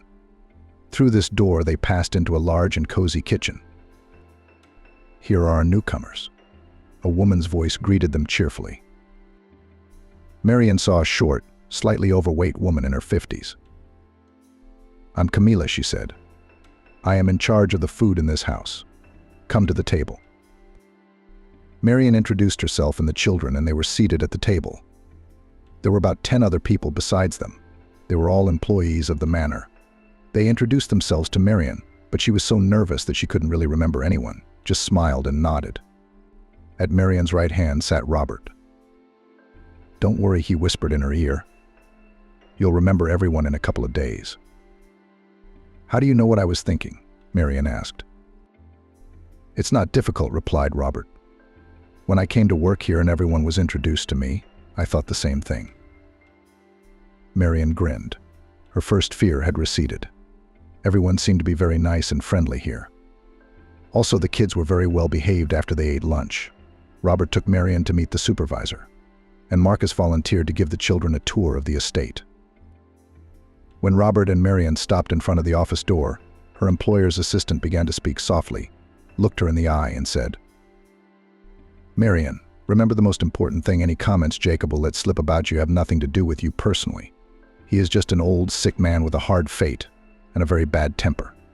In fact, that's why we're willing to give you such a great salary and facilities." "Thank you for telling me, Robert. But don't worry, I'm tougher than I look." "I'm sure you are." Then he knocked and opened the door. At last came a creaky, aged voice. "I thought I was going to die in here before any of you bothered to come in. I wonder why I pay you, all you bums, so much money." In a chair by the window sat an old, hunched old man. Marion thought that this was the kind of man they drew in books when they described an orphan protagonist who lived with an evil old relative. It was obvious that Jacob used to be a tall, sturdy man. Though the years had dried him up and pulled his head to the ground, his shoulders were still broad and even a little proud. Short gray hair, wrinkled neck, stubble, long straight nose, tightly closed lips, and angry, prickly eyes. They must once have been blue or green, but now they had faded so much that it was impossible to tell, and with those eyes he studied Marion coldly. It was as if Marion was being scanned, checking what was inside her. "Is it this one?" Jacob asked Robert, ignoring her completely, as if Marion herself were incapable of answering him. "That's Marion," the assistant answered. "She will be your new nurse." "Hello," said Marion, deciding that she would not stand here waiting to be addressed. Jacob frowned as if he'd eaten something sour. "Yes," he said, "it gets worse every time. Come on, Robert, let's go see what we can do with her." The assistant smiled encouragingly at Marion and went out. Without Robert, Marion immediately felt somehow defenseless, but she was determined that she would not let her charge spoil her mood. She needed this job. She liked the bright, spacious outhouse they were put in. She liked being able to spend quality time with the children. She liked the fact that she didn't have to go anywhere, and she certainly wasn't going to be leaving here in a week. So Marion pulled herself together, smiled, and said, "Well, where do we start? How about a shave for starters? Otherwise you look very overgrown, not like a millionaire, but like a homeless man." Oh, why did I say that she immediately thought in horror? I wanted to say something else about my skills, about what a highly skilled nurse I am. Now he's going to fire me for sure. Jacob raised his bushy gray eyebrows in surprise and suddenly laughed like a madman. "Like a homeless man, you say?" he said, when he could laugh. "Well, take me to the bathroom, if that's the case." "Where's your bathroom?" she asked. The old man rolled his eyes. "Yeah, that's professionalism in all its glory," he grumbled. Then he pressed a button on the arm of the chair, and it went somewhere along the line. All she had to do was follow him. Jacob led her into a large, airy room. It took Marion a few seconds to explore the place and marveled at how conveniently everything was arranged. She found a cape, shaving foam, and a clipper. "Do you even know how to do that?" Jacob asked her doubtfully. "I do," Marion said calmly. The last time she had used a clipper had been a long time ago, when she was still working at the hospital. One of her patients had asked her to shave his neck before an operation. He couldn't do it himself, his hands were too shaky. "That's all right," thought Marion, "I can do it now." When she had finished, she looked with satisfaction at the result of her work. "There," she said, turning her ward to the mirror. "A different look." Jacob saw himself and gasped. "What have you done, you fool?" he shouted. "Couldn't you at least leave a few millimeters? Why cut everything to 0? You can see all my wrinkles and folds. I look like I'm about to die." Marion looked in the mirror, but decided not to show fear. "It's hygienic," she said sternly. "And it suits you better, believe me, as a woman." The old man chuckled. "Any man has ever been a woman." Marion's face seemed to flush. Yes, she had come here in a simple dress, with her hair unsightly in a ponytail, but to take her for an old maid was too much. "Don't worry," she said dryly. "I have 3 children.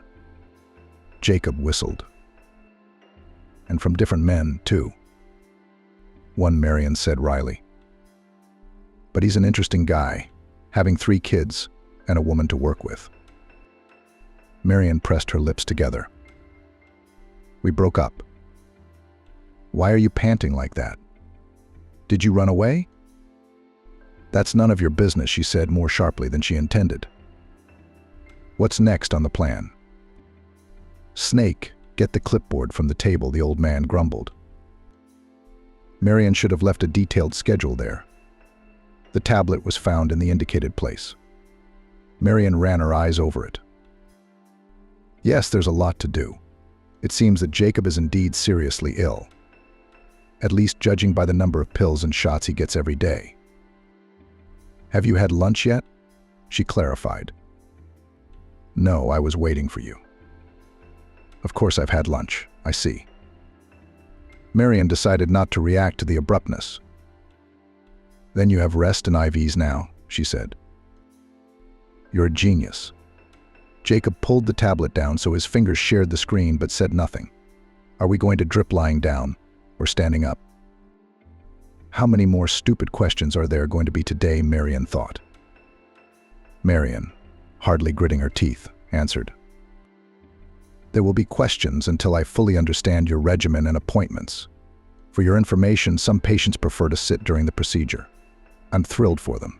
We're laying on you, she continued, ignoring the sarcastic tone, which means there should be a couch. Marion began to look round. The old man sighed and nodded his head. There's a door over there that leads to the treatment room. The IV went relatively quietly, too. Marion was afraid she wouldn't get into a vein the first time after all. It had been years since she'd injected. But today she was lucky. Jacob even closed his eyes and dozed off. He woke up when she was pulling the needle out of his vein. We're going for a walk now, Marion said. Really, said the old man. I thought it was a tambourine dance. Marion wondered how she had so much patience.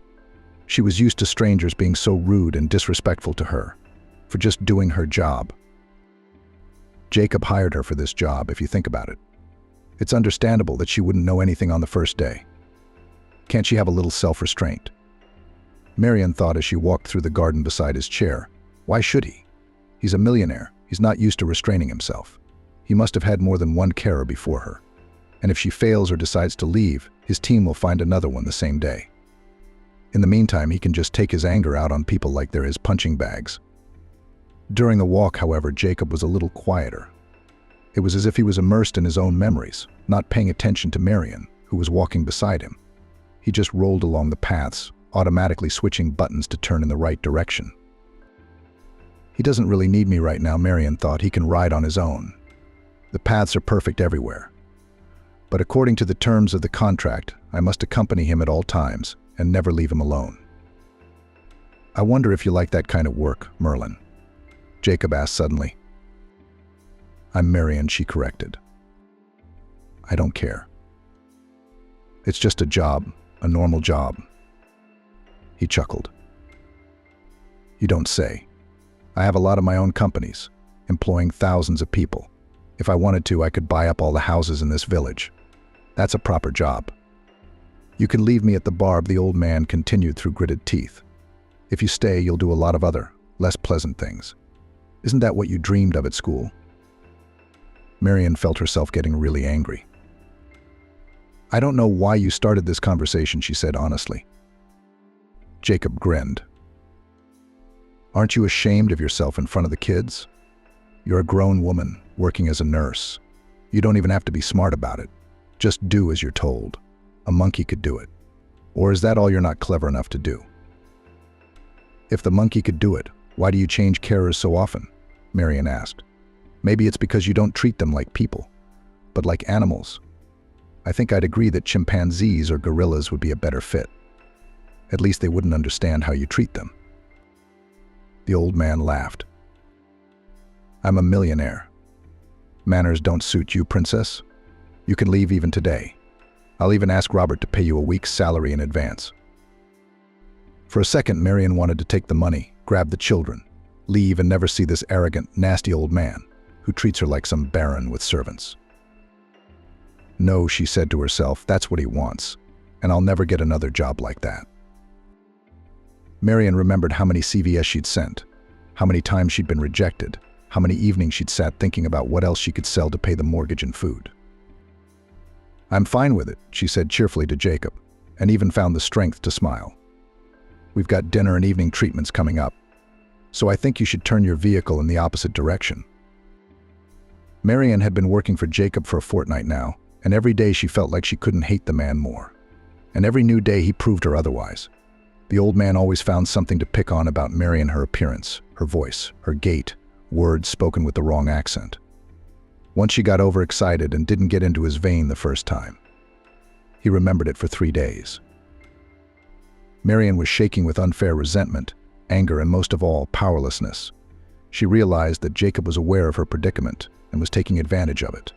He was used to power, used to being first in everything, to being obeyed, to being feared. And now he is just a pathetic, sick grandfather who is left all alone. Having plucked up courage, Marian once asked Robert if their boss had a wife and children. As far as I know, he replied, no children, but he had 4 wives. 4? Marian gasped. Yep, the first one he married when he was very young. I think she was from a rich family. Did he work for her father then, or did they have a business together? I don't know exactly. It was kind of a marriage of convenience. Jacob worked hard. His father-in-law noticed him and helped him start his own business. When the boss got big enough, he didn't need his wife, so he filed for divorce. Then there was some model about 10 or 15 years younger than him, Robert continued. They lived with her for a while, 3 or 4 years. Then he caught her cheating on him and divorced her too. And the third, as far as I know, left him. She was also some young and beautiful girl who got bored with him. Gee, sighed Marian. And the fourth was already some old friend of his. They were the same age and had been friends for a long time. They'd married when they were both in their 50s. Both he and she had a few divorces under their belts. She was the one they seemed to have a good life with. But she died about 5 years ago of cancer. Oh, that sounds sad, said Marian. People who've been here longer than me say that's when he got the way he is now. He was supposedly quite tolerable before. No angel, of course, but he could live. Now he's getting worse every day. Marian sighed. That's a very sad way of putting it. Doesn't he have any relatives? Robert shrugged. There seems to be a sister who has children and grandchildren of her own, but they live abroad and rarely come here. He's a very lonely man, said Marian. It's sad to be so ill, living alone in a huge house. Aha, replied the steward. So he takes out his poison on those around him. Every evening Marian looked forward to the end of the working day. Then she could finally live for herself, spend time with her children. They had settled in quite well, by the way. All the staff were very friendly to Stephen, Alex, and especially little Molly. Camila took care of them, feeding them goodies. Marcus, with Marian's permission, took the children for rides with him if he went somewhere not far away on the chief's errands. The boys had mastered the grounds of the manor with its huge garden and many beautiful quiet corners. The only thing they tried to do was to keep out of sight of the master of the house. It wasn't that hard, though. Jacob only went for walks when Marian was with him. It was usually in the morning, and only sometimes in the afternoon or late afternoon. A fortnight later, Marian was reminded for the first time that she had an irregular working day. She and the children had long since gone to bed when Marian's phone suddenly rang. Robert's number came up. Yes, I'm listening, Marian mumbled sleepily. Marian, get in the house right away. Jacob's having a seizure. Marian jumped up on the bed. She was wide awake. She had been warned that the ward could have such attacks. In such a case, Marian should immediately run into the house and administer first aid. She didn't even bother to get dressed, just threw on a dressing gown over her nightgown and rushed into the house.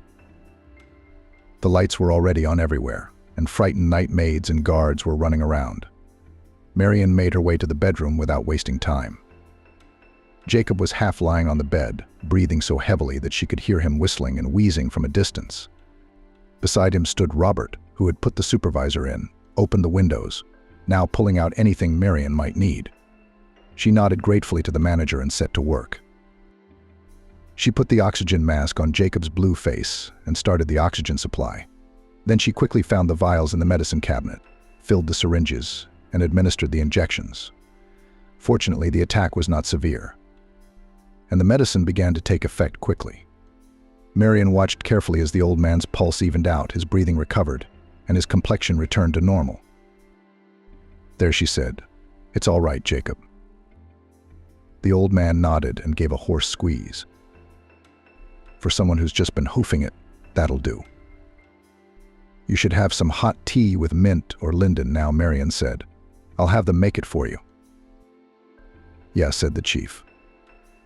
"And I have one more favor to ask of you. Will you do it?" Marion nodded. "Yes, of course. What is it?" "Next time move faster, or you'll be dead before you get there." Marion felt all her pity, which she had just felt, watching the old man suffering a seizure, as if blown away by the wind. "I'll do my best," she replied discreetly. "I'll go and tell him about the tea." A minute after Marion had asked for tea to be made, Robert came into the kitchen. "How are you?" he asked. "All right." "That's just the way he is. He'll play the villain to the last, even when he's dying." Marion asked. "I think that's what he is." The steward sighed and ran his hand through his hair. "You know," he said in a confidential tone, "I sometimes think that the chief isn't really like that. It's just that at some point he's decided that this is the only way to communicate with the world, and he's afraid to act human." Marion shrugged her shoulders. "A noble theory, Robert, but I'm sorry, I'm sure he's being sincere." Robert smiled. "How about some coffee?" he suggested. "No, I'd rather go to bed." "Good night." "Good night, Marion." The next day, when Marion and the children came for breakfast, Robert made an unexpected announcement. "Marion, you have the day off today." "Why is that?" she wondered. The manager shrugged his shoulders. "The chief said so. His sister and her children are visiting him. Apparently they'll look after him." Marion frowned. "And the injections? IVs?" Robert waved his hand. "Don't worry, we call a nurse from the private clinic for such cases." "Why doesn't she come every day? Why should I?" Marion didn't understand. "The boss doesn't like new people." Camila suddenly intervened in their conversation with a smile. "He was just putting the children on the second portion of pancakes, so he demands that there should be one constant. Someone who knows all his habits." "I see," Marion replied. "That's why he drives people crazy and makes them quit," she added mentally. "And it's more pleasant to abuse a permanent slave than nurses from a private clinic who will be different every time." But she didn't want to say it out loud in front of the kids. Let them think she had a good job. "We've almost all got the day off," Marcus added. "If you don't mind, Marion, and you guys too. I can take the kids to the zoo and then we can go out for lunch on the way," Marcus said. "Yes, Uncle Marcus," Molly shouted happily. Of the three, she was most attached to the young, cheerful driver, who always paid attention to the children. "No, my good ones," Robert said firmly. "Marcus has the day off and I can't force you on him." The driver waved his hand. "Don't worry, Robert," he said. "I'm going there with my nephew anyway. He's 10, and I'll take yours with me, too. It won't be a problem." Marion looked at the children doubtfully. "We'll behave," Alex said, looking at his mother pleadingly. The eldest shrugged his shoulders, saying that if necessary he would go. Marion never worried about his behavior. "All right," she sighed. "Then I'll go get the money." "No need," Marcus replied. "The chief always leaves money for such small expenses." The others present nodded. "Don't even worry about it," Camila assured her. After breakfast, Marcus and the children went to the garage to start the car and drive to the zoo. Robert and Marion were the only ones left. "Do you have plans for the day off?" the assistant asked Marion. "I don't know. I should probably go into town, see how the flat is. Robert perked up. Do you want to go for a ride together? I've got a couple of chief cases to take care of. It won't take long, and then we can see your flat. And we can have lunch on the way back if you don't mind. Yes, that's all right, said Marion. Robert was easy and comfortable with her. He could keep up a conversation without being intrusive. He talked interestingly about the things he was doing now, but did not spill too much. Marion suddenly realized how little she had ever had such simple human companionship in her life. After she quit her job, all she had left in her life was her husband and children. Sure, there were her friends from college and work, but they had their own lives, husbands, kids, jobs. And they didn't get to see each other very often. And after Matthew left, she'd lost herself. Constant thoughts of how to find a job, how to pay the rent, worrying about how her children would feel about their father leaving. There was no time for herself. How long have you been working for Jacob? She asked Robert. He thought for a few seconds. 5 years. That's a long time. Well, if you don't count me, I'm hardly the newest guy in the house. Wow, how you're all holding up. Is there a secret? Or was the manager not like this before? The manager laughed. When I came, he was perhaps a little gentler, but he wasn't particularly kind. I won't hide it. He's not easy for me either. I can imagine, said Marion, sighing. Robert smiled. For the first 6 months I wanted to quit, probably 7 times a day, then a little less often. Now I don't think about it at all. Why not? Marion frowned. Salary, of course, it plays its part too. Not the last, but not the first. What else? Marion wondered. Robert is so clever, so confident. He must be a good professional and, unlike her, could find many more excellent jobs. Experience, Robert said. I not only run the house, but I help Jacob run his business remotely. Don't look so weak and decrepit. He's got a pretty good head. Marion wasn't sure, but she decided not to argue. And now I'm unlikely to find another job where I can watch how to manage such a huge amount of money, the assistant continued. Understand? I do, said Marion. Except that your life keeps revolving around Jacob. Don't you feel sorry for yourself? Your wife and children hardly ever see you at home? Robert laughed. I guess I don't look very young, he replied. But I'm only 33. Marion was confused. I don't know what you mean, she admitted. And you look wonderful. Thank you. May. I'm flattered. It's not every day I get compliments from such beautiful young women, Robert said. I mean, I don't have a wife or children yet. A fiancé? Marion asked. No girlfriend. I see that looks suspicious, laughed Marion. A little, Robert admitted. I'm just a workaholic. I want to start a family when I'm sure I can provide for them. By the way, we're here. It'll be 15 minutes in the rain. Then we'll see your flat. Of course, Marion replied. Robert took some folder with documents and went out. Marion was left alone in the car. She suddenly thought that perhaps, like Robert, she would be tied to this house and the mean old man for years to come. Okay, it's summer now. What about in the autumn when the kids go to school, she pondered.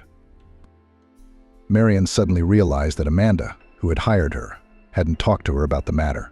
Most likely because she hadn't counted on Marion holding out this long. And Marion has, and she's not going to quit. No, Jacob can't wait, she thought, biting her lip painfully, remembering last night. She'd been truly afraid for him then, and for the first time since then, sorry. As soon as he could breathe, he'd snapped at her. Robert came back and interrupted her sad thoughts. He looked pleased. What? Let's go to your place, he asked. Let's go. Marion replied. Everything was fine in her flat, too. It was as unlikely as anything could happen, but Marion was still more used to being in control. Lunch now. Robert said cheerfully, I'll show you a lovely place. But I don't think they cook as well as our Camila does. Oh yes, sighed Marion. Nothing can compare to her food. but I'll try to surprise you." Robert took her to a large Georgian restaurant on the top floor of a large shopping center. There was pleasant national music playing. The air conditioners were running at full blast, which was especially nice after a hot summer day. They were escorted to a table with 2 soft sofas right by the window. From there they had a view of the river and the new high bridge. "Would you mind if I chose for you?" Robert asked. "Go ahead," Marian replied cheerfully. "I don't know anything here anyway." "Fine," Robert replied. When the waiter came, Robert pointed his finger at several items on the menu without showing Marian. So she didn't know what to expect. She was surprised when the first thing she got was a glass of red wine. "It's only lunchtime," she reminded her companion. "So?" Robert asked. Marian sighed because she couldn't find any other arguments. "Aren't you going to have any?" she inquired. "I'm driving. Definitely not," Robert replied. The wine was both moderately sweet and tart. Marian savored the taste and suddenly thought she couldn't remember the last time she had sat like this and spent time quietly with a glass of wine. "Thank you," she said. "This is the most wonderful weekend I've ever had." Robert smiled. "Wait to thank you," he said. "The food hasn't arrived yet." Marian liked the food very much.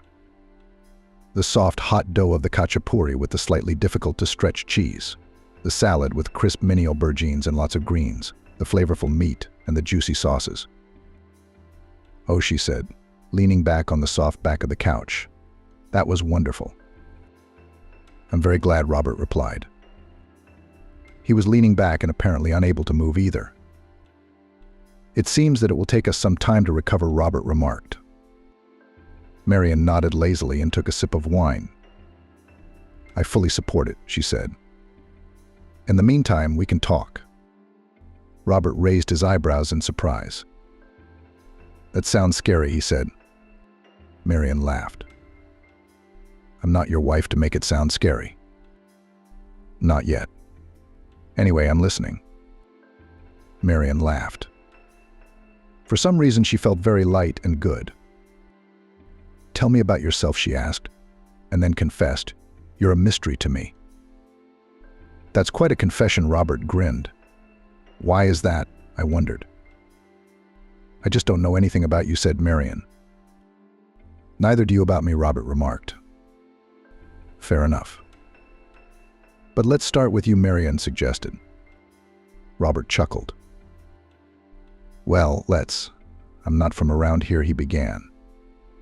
"I was born in a small town far, far away from here.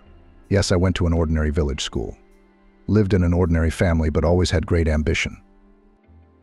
Marian smiled. So Robert continued, "I decided to come here.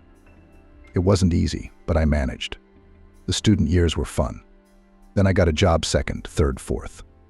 Then I got to Jacob. Do you know the rest of it?"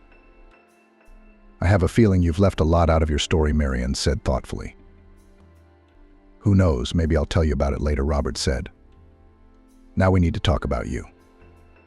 "Good. But I haven't got anything interesting either," admitted Marian. "I'm a local, but only my mum raised me. I never met my father, and my mum never told me much about him. She was a music teacher.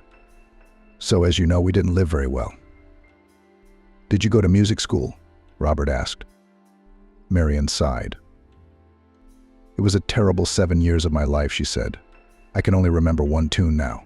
Mum made me play it most often. Everything else has faded from my memory.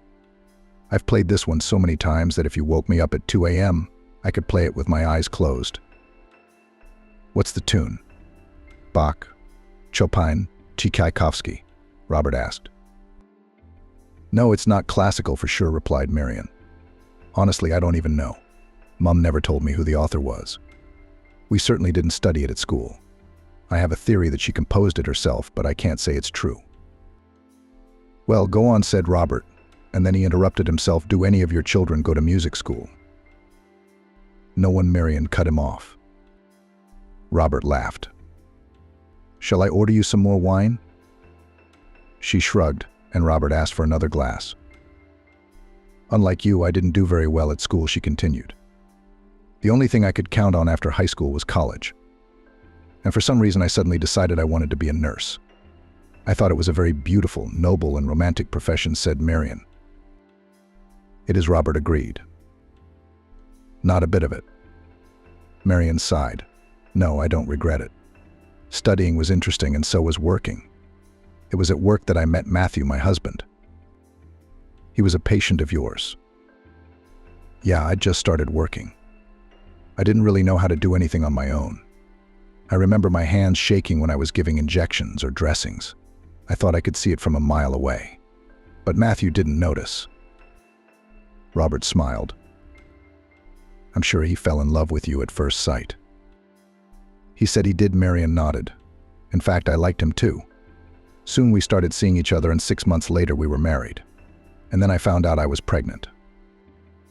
You've become a very young mum, Robert smiled.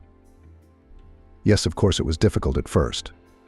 But then Mum was still alive and she helped me a lot, said Marion and sighed. Then Stephen grew up and went to kindergarten.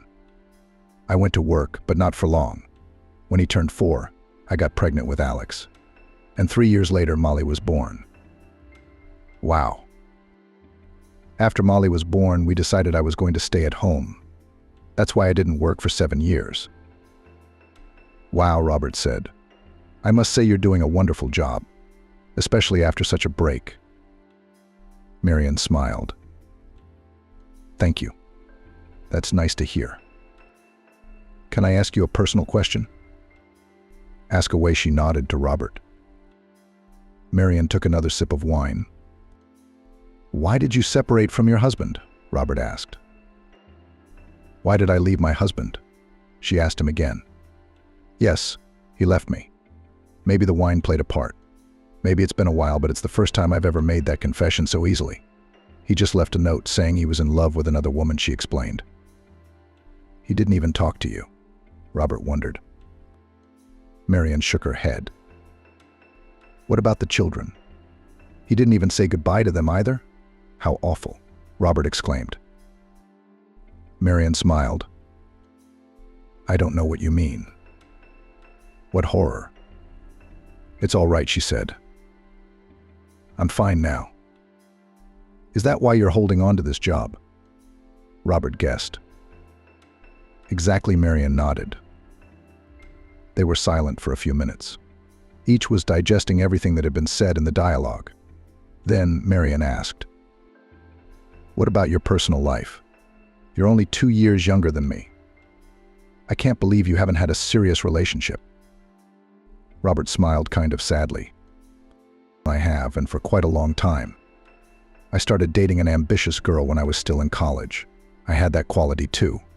Only our goals were different. My ambitions were career-related, and hers were to find a successful man. Aren't you a successful man? Marion asked in surprise. Thank you for saying that. It's hard for me to judge that myself. Then I tell you that you are a successful man, interrupted Marion. Much obliged, Robert replied. Well, anyway, my beloved did not consider me a successful man, and she broke up with me because she said she was worthy of more. A very stupid woman, commented Marion.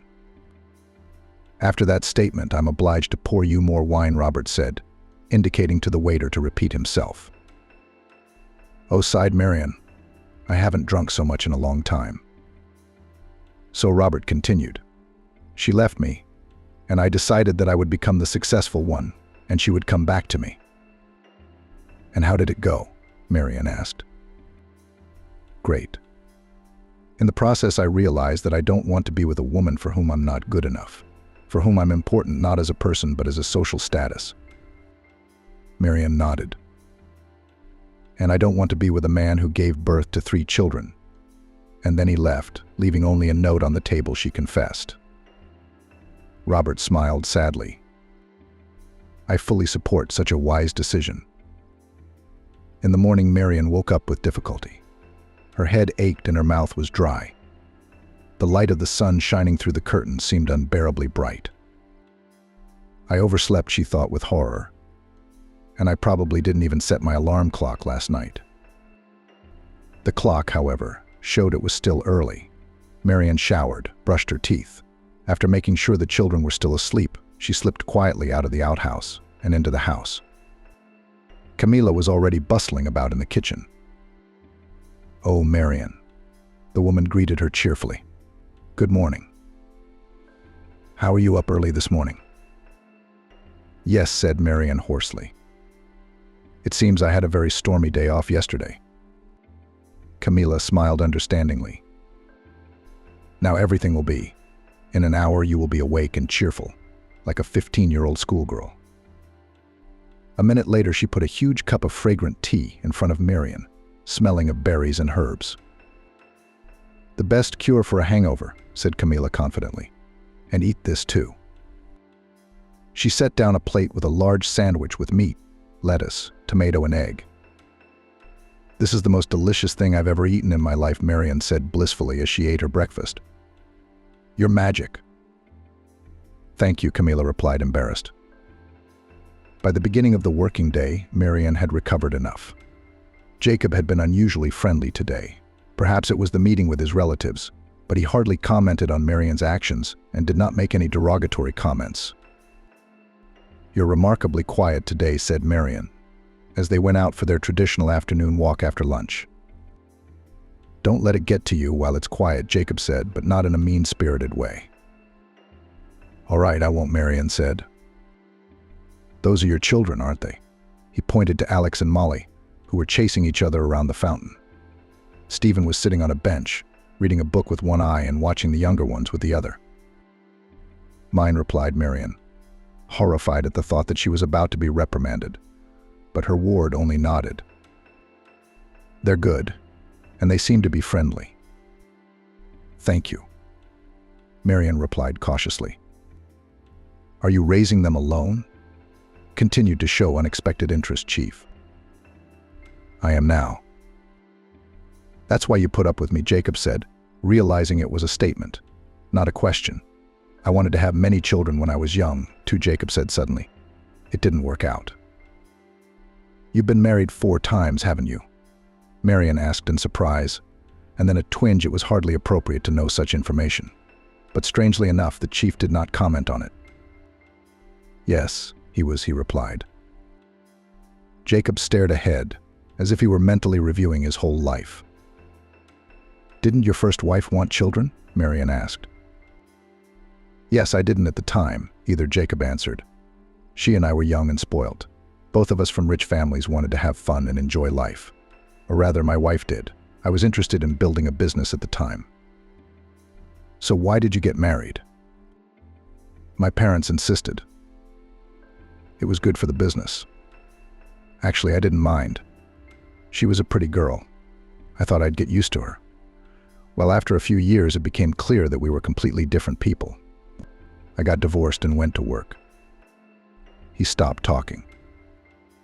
"Can I have some water, please?" Jacob asked suddenly. Marian hurriedly held out the bottle. "Please," she thought, wondering for the first time in weeks what was happening to him. Jacob sipped and continued. "I don't have much to say about my second, third wives. I married them, I don't know, just for status. Young, beautiful. I thought it would be great, but every time I realized quickly that it wasn't what I wanted. And all they wanted from me was money." He fell silent again. Marian held out the water, but the old man shook his head negatively. Then there was another situation. This is what could have been true love.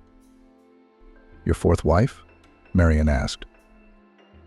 "No, that was before her. I didn't marry that girl. It was a waste, as I thought many times afterwards, but I don't want to talk about it. It's too personal." "And what he's telling me now isn't too personal," thought Marian, but yet for some reason he chose to share it with her. "The fourth wife became more of a friend to me," Jacob said.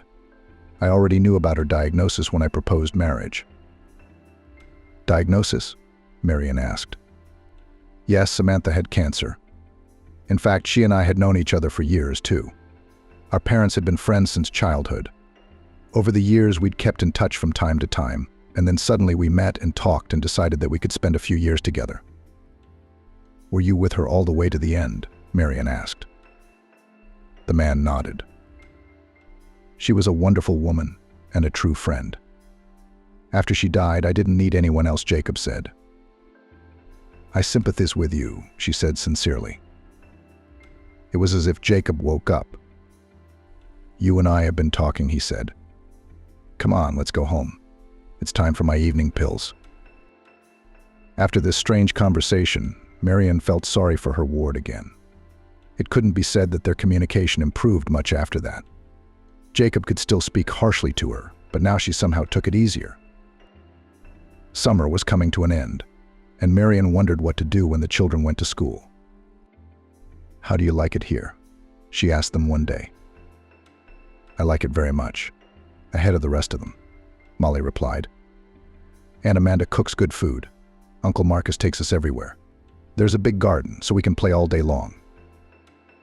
You have to go back to school soon, she reminded her daughter, who wrinkled her nose funny. I don't want to go to school, she said.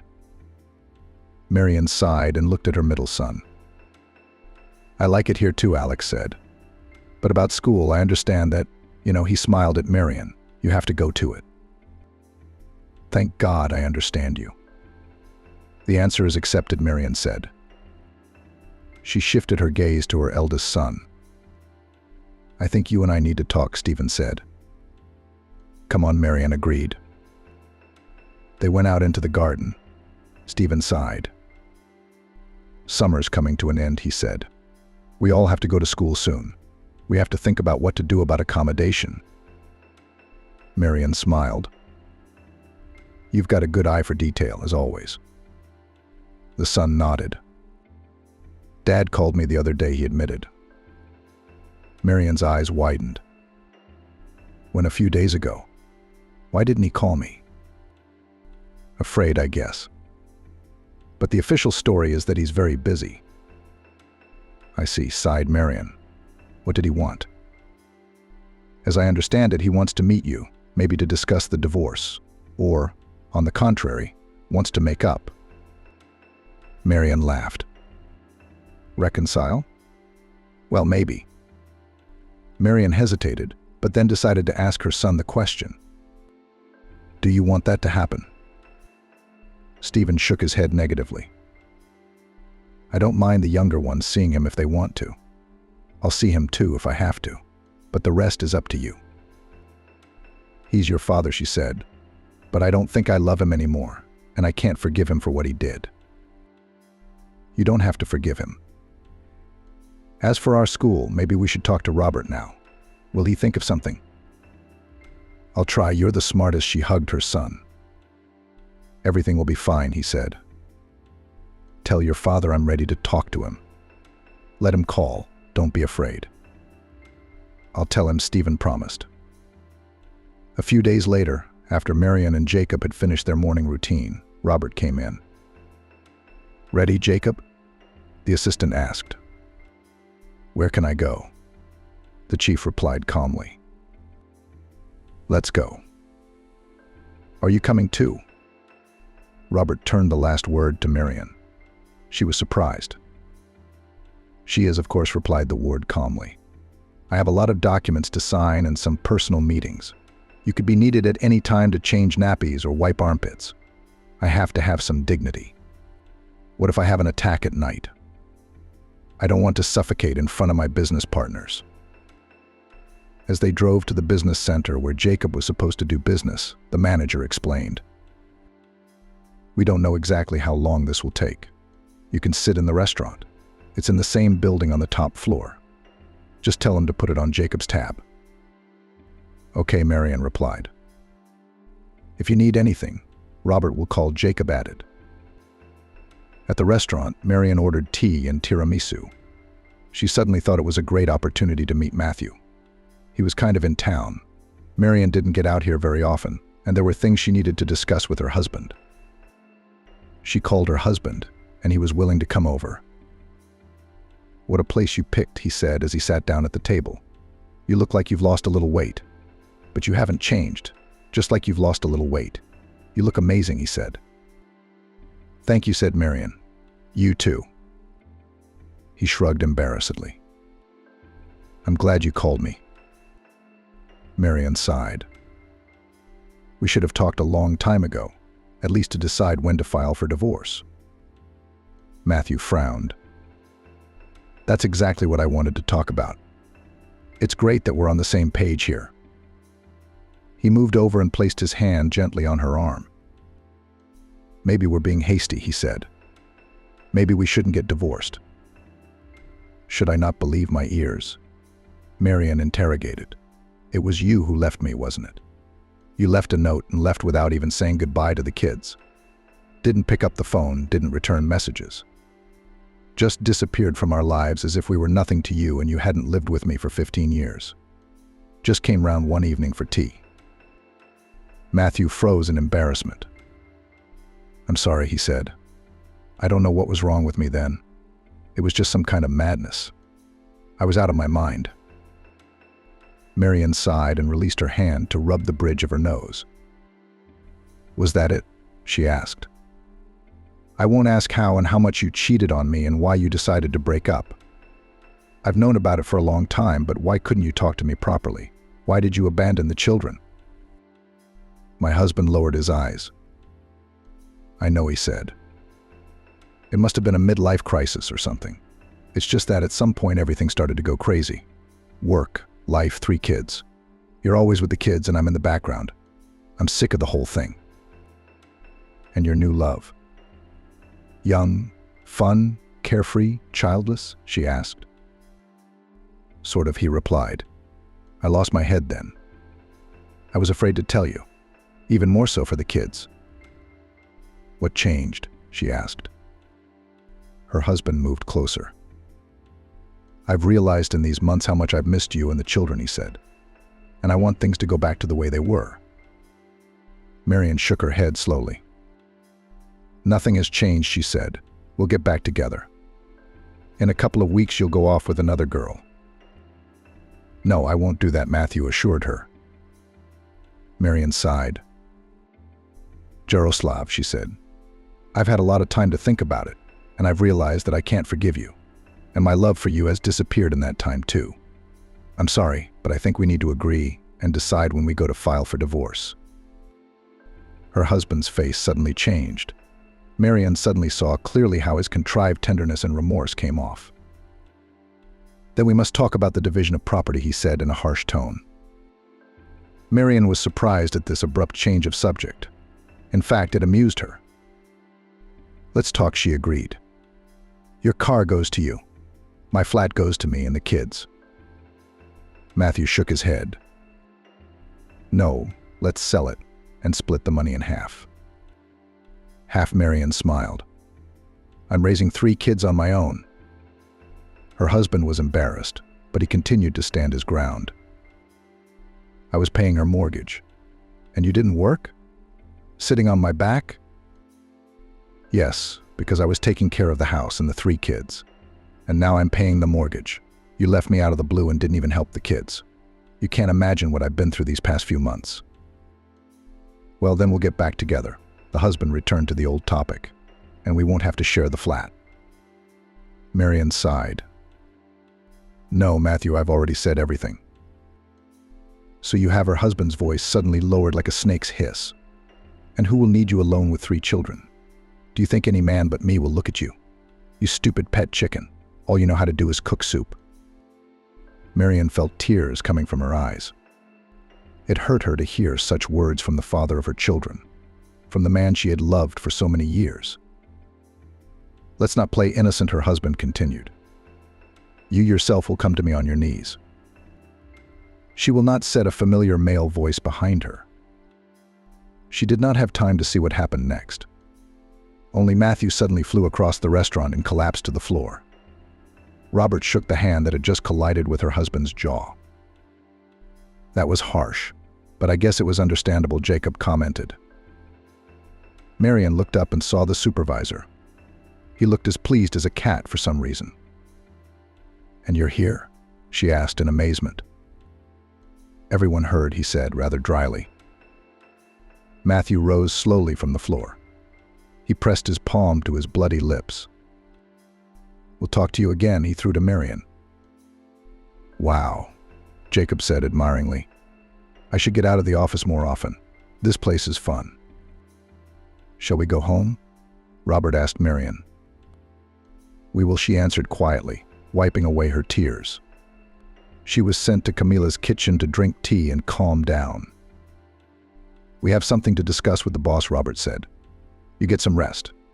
I'll call you." But Marion had no appetite. She was replaying in her head what had happened in the restaurant. What's going to happen now? Will she be fired? Probably get fired. Jacob hardly needs a problem employee getting his assistant into fights in the middle of the business center. And what about the flat? Do we have to split it in half? Where will she and the kids live then? What if she has to find a new job, even if she doesn't get fired today? The school issue hasn't been canceled. With so many problems, Marion's head was spinning. "Marion, let's go," she raised her head. Robert's face didn't make it clear what judgment she had been given, so she stood up and obediently walked with him into the chief's office. "What a show you put on today," Marion, Jacob said cheerfully. "I'm sorry," said Marion. "I didn't know that was going to happen." "Well, it was kind of funny," the chief said. "We have other things on the agenda." Marion squirmed. Now he was going to tell her everything. "Do you want to continue working here?" Jacob asked.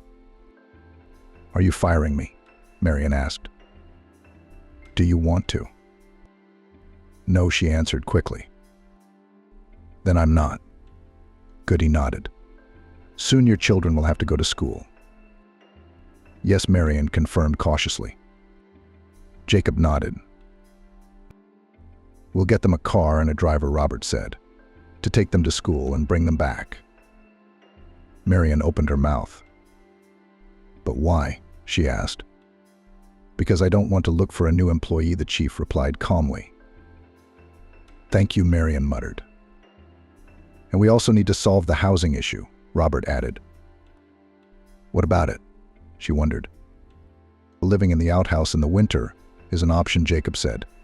"It's warm and everything, but it's not very comfortable to run out in the cold for breakfast. So let's look at your new rooms." "New rooms?" Marion shook her head incredulously. "There is an almost empty wing in the house," Robert explained. "That's where we intend to put you." They left the study and went in the direction of rooms where Marion had never been before. "What wing is this?" she asked curiously. Jacob sighed. "It's a part of my past," he said. "I wanted to forget it, not remember it. But now I realize it's time to let go of the past and look to the future." They went into the largest room. "This is the common room," said the chief. "From here there are 4 bedrooms. There's enough for you." Marion walked around in surprise, looking round the rooms. Each room looked like a separate work of art.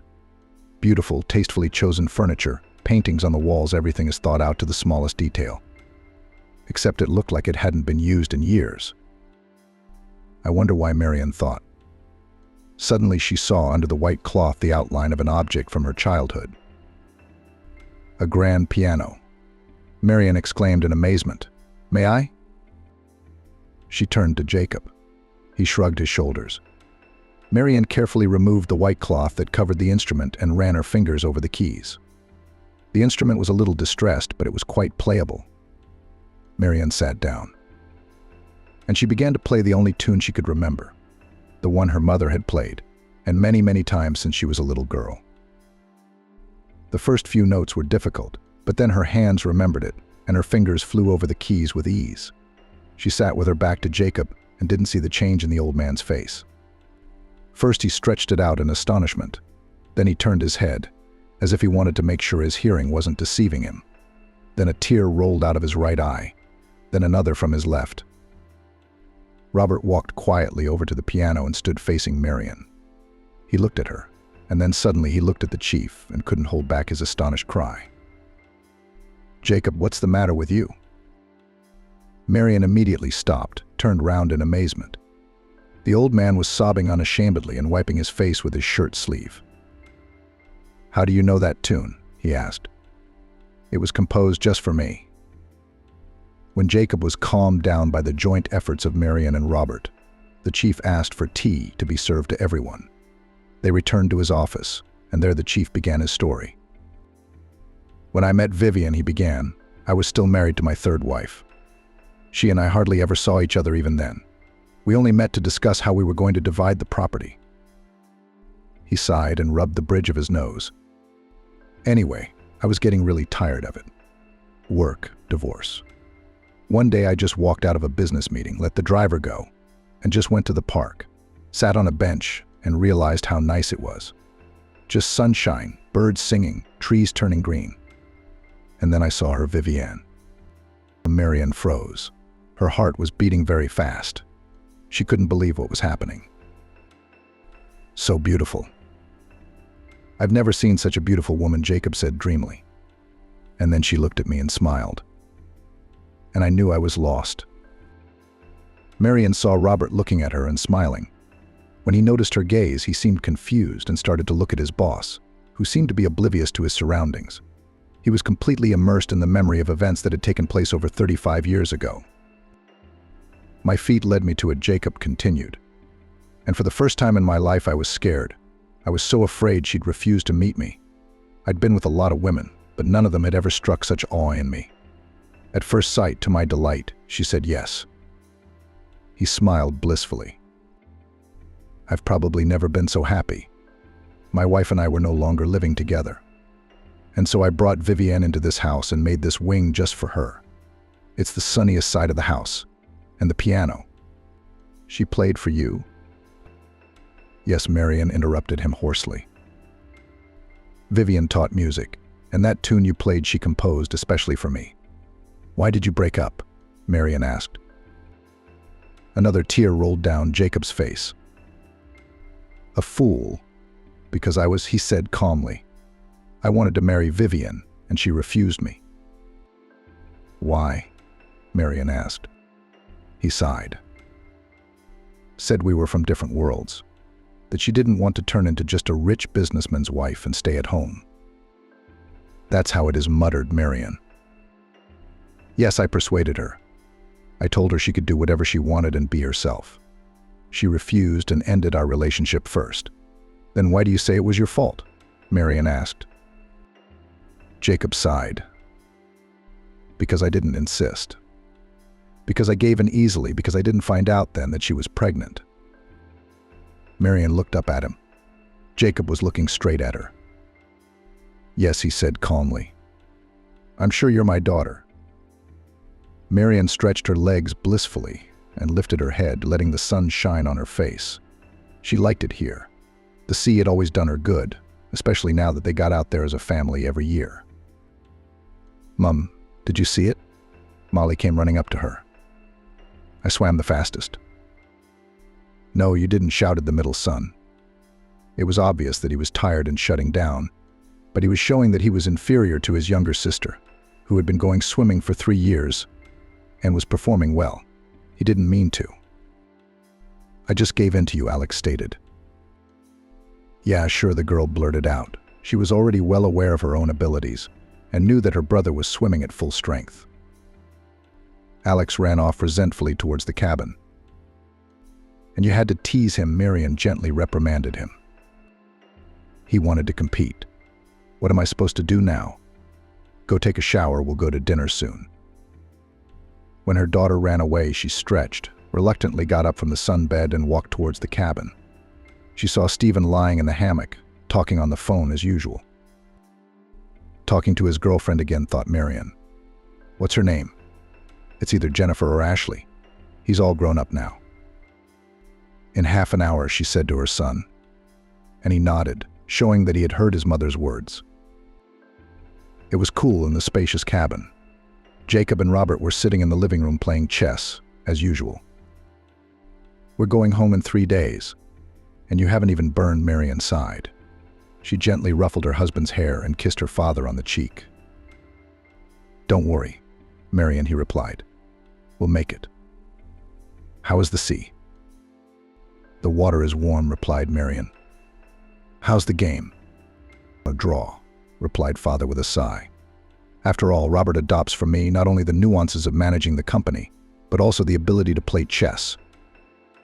Robert smiled. I learned from the best, Jacob, he said to his father-in-law. Checkmate to you, by the way. Oh, you, Jacob cursed. Grandfather Molly appeared out of nowhere. What does that mean? She asked. Jacob coughed embarrassedly. It means, young lady, he said with feigned sternness, that you're not legally allowed to say that for another 8 years. We have worse swearing at school, Molly said, laughing and running off to the shower. Change schools, Jacob said firmly. I won't have my only granddaughter using that kind of language. Marian walked over to her father and kissed him on the top of his head. Then you'll have to change Grandpa, she said, because he's the one Molly hears it most often. That's a fair point, sighed her father. That's a fair point, Dad sighed. I'll try not to swear so much. Marian smiled and looked out to sea. Through the transparent panoramic wall of their cottage, she could see the huge red sun slipping into the sunset. It's nice, she said, turning to Robert, who came over and hugged her from behind. I always feel good with you, replied her husband. Me too, said Marian. And I'm perfectly happy.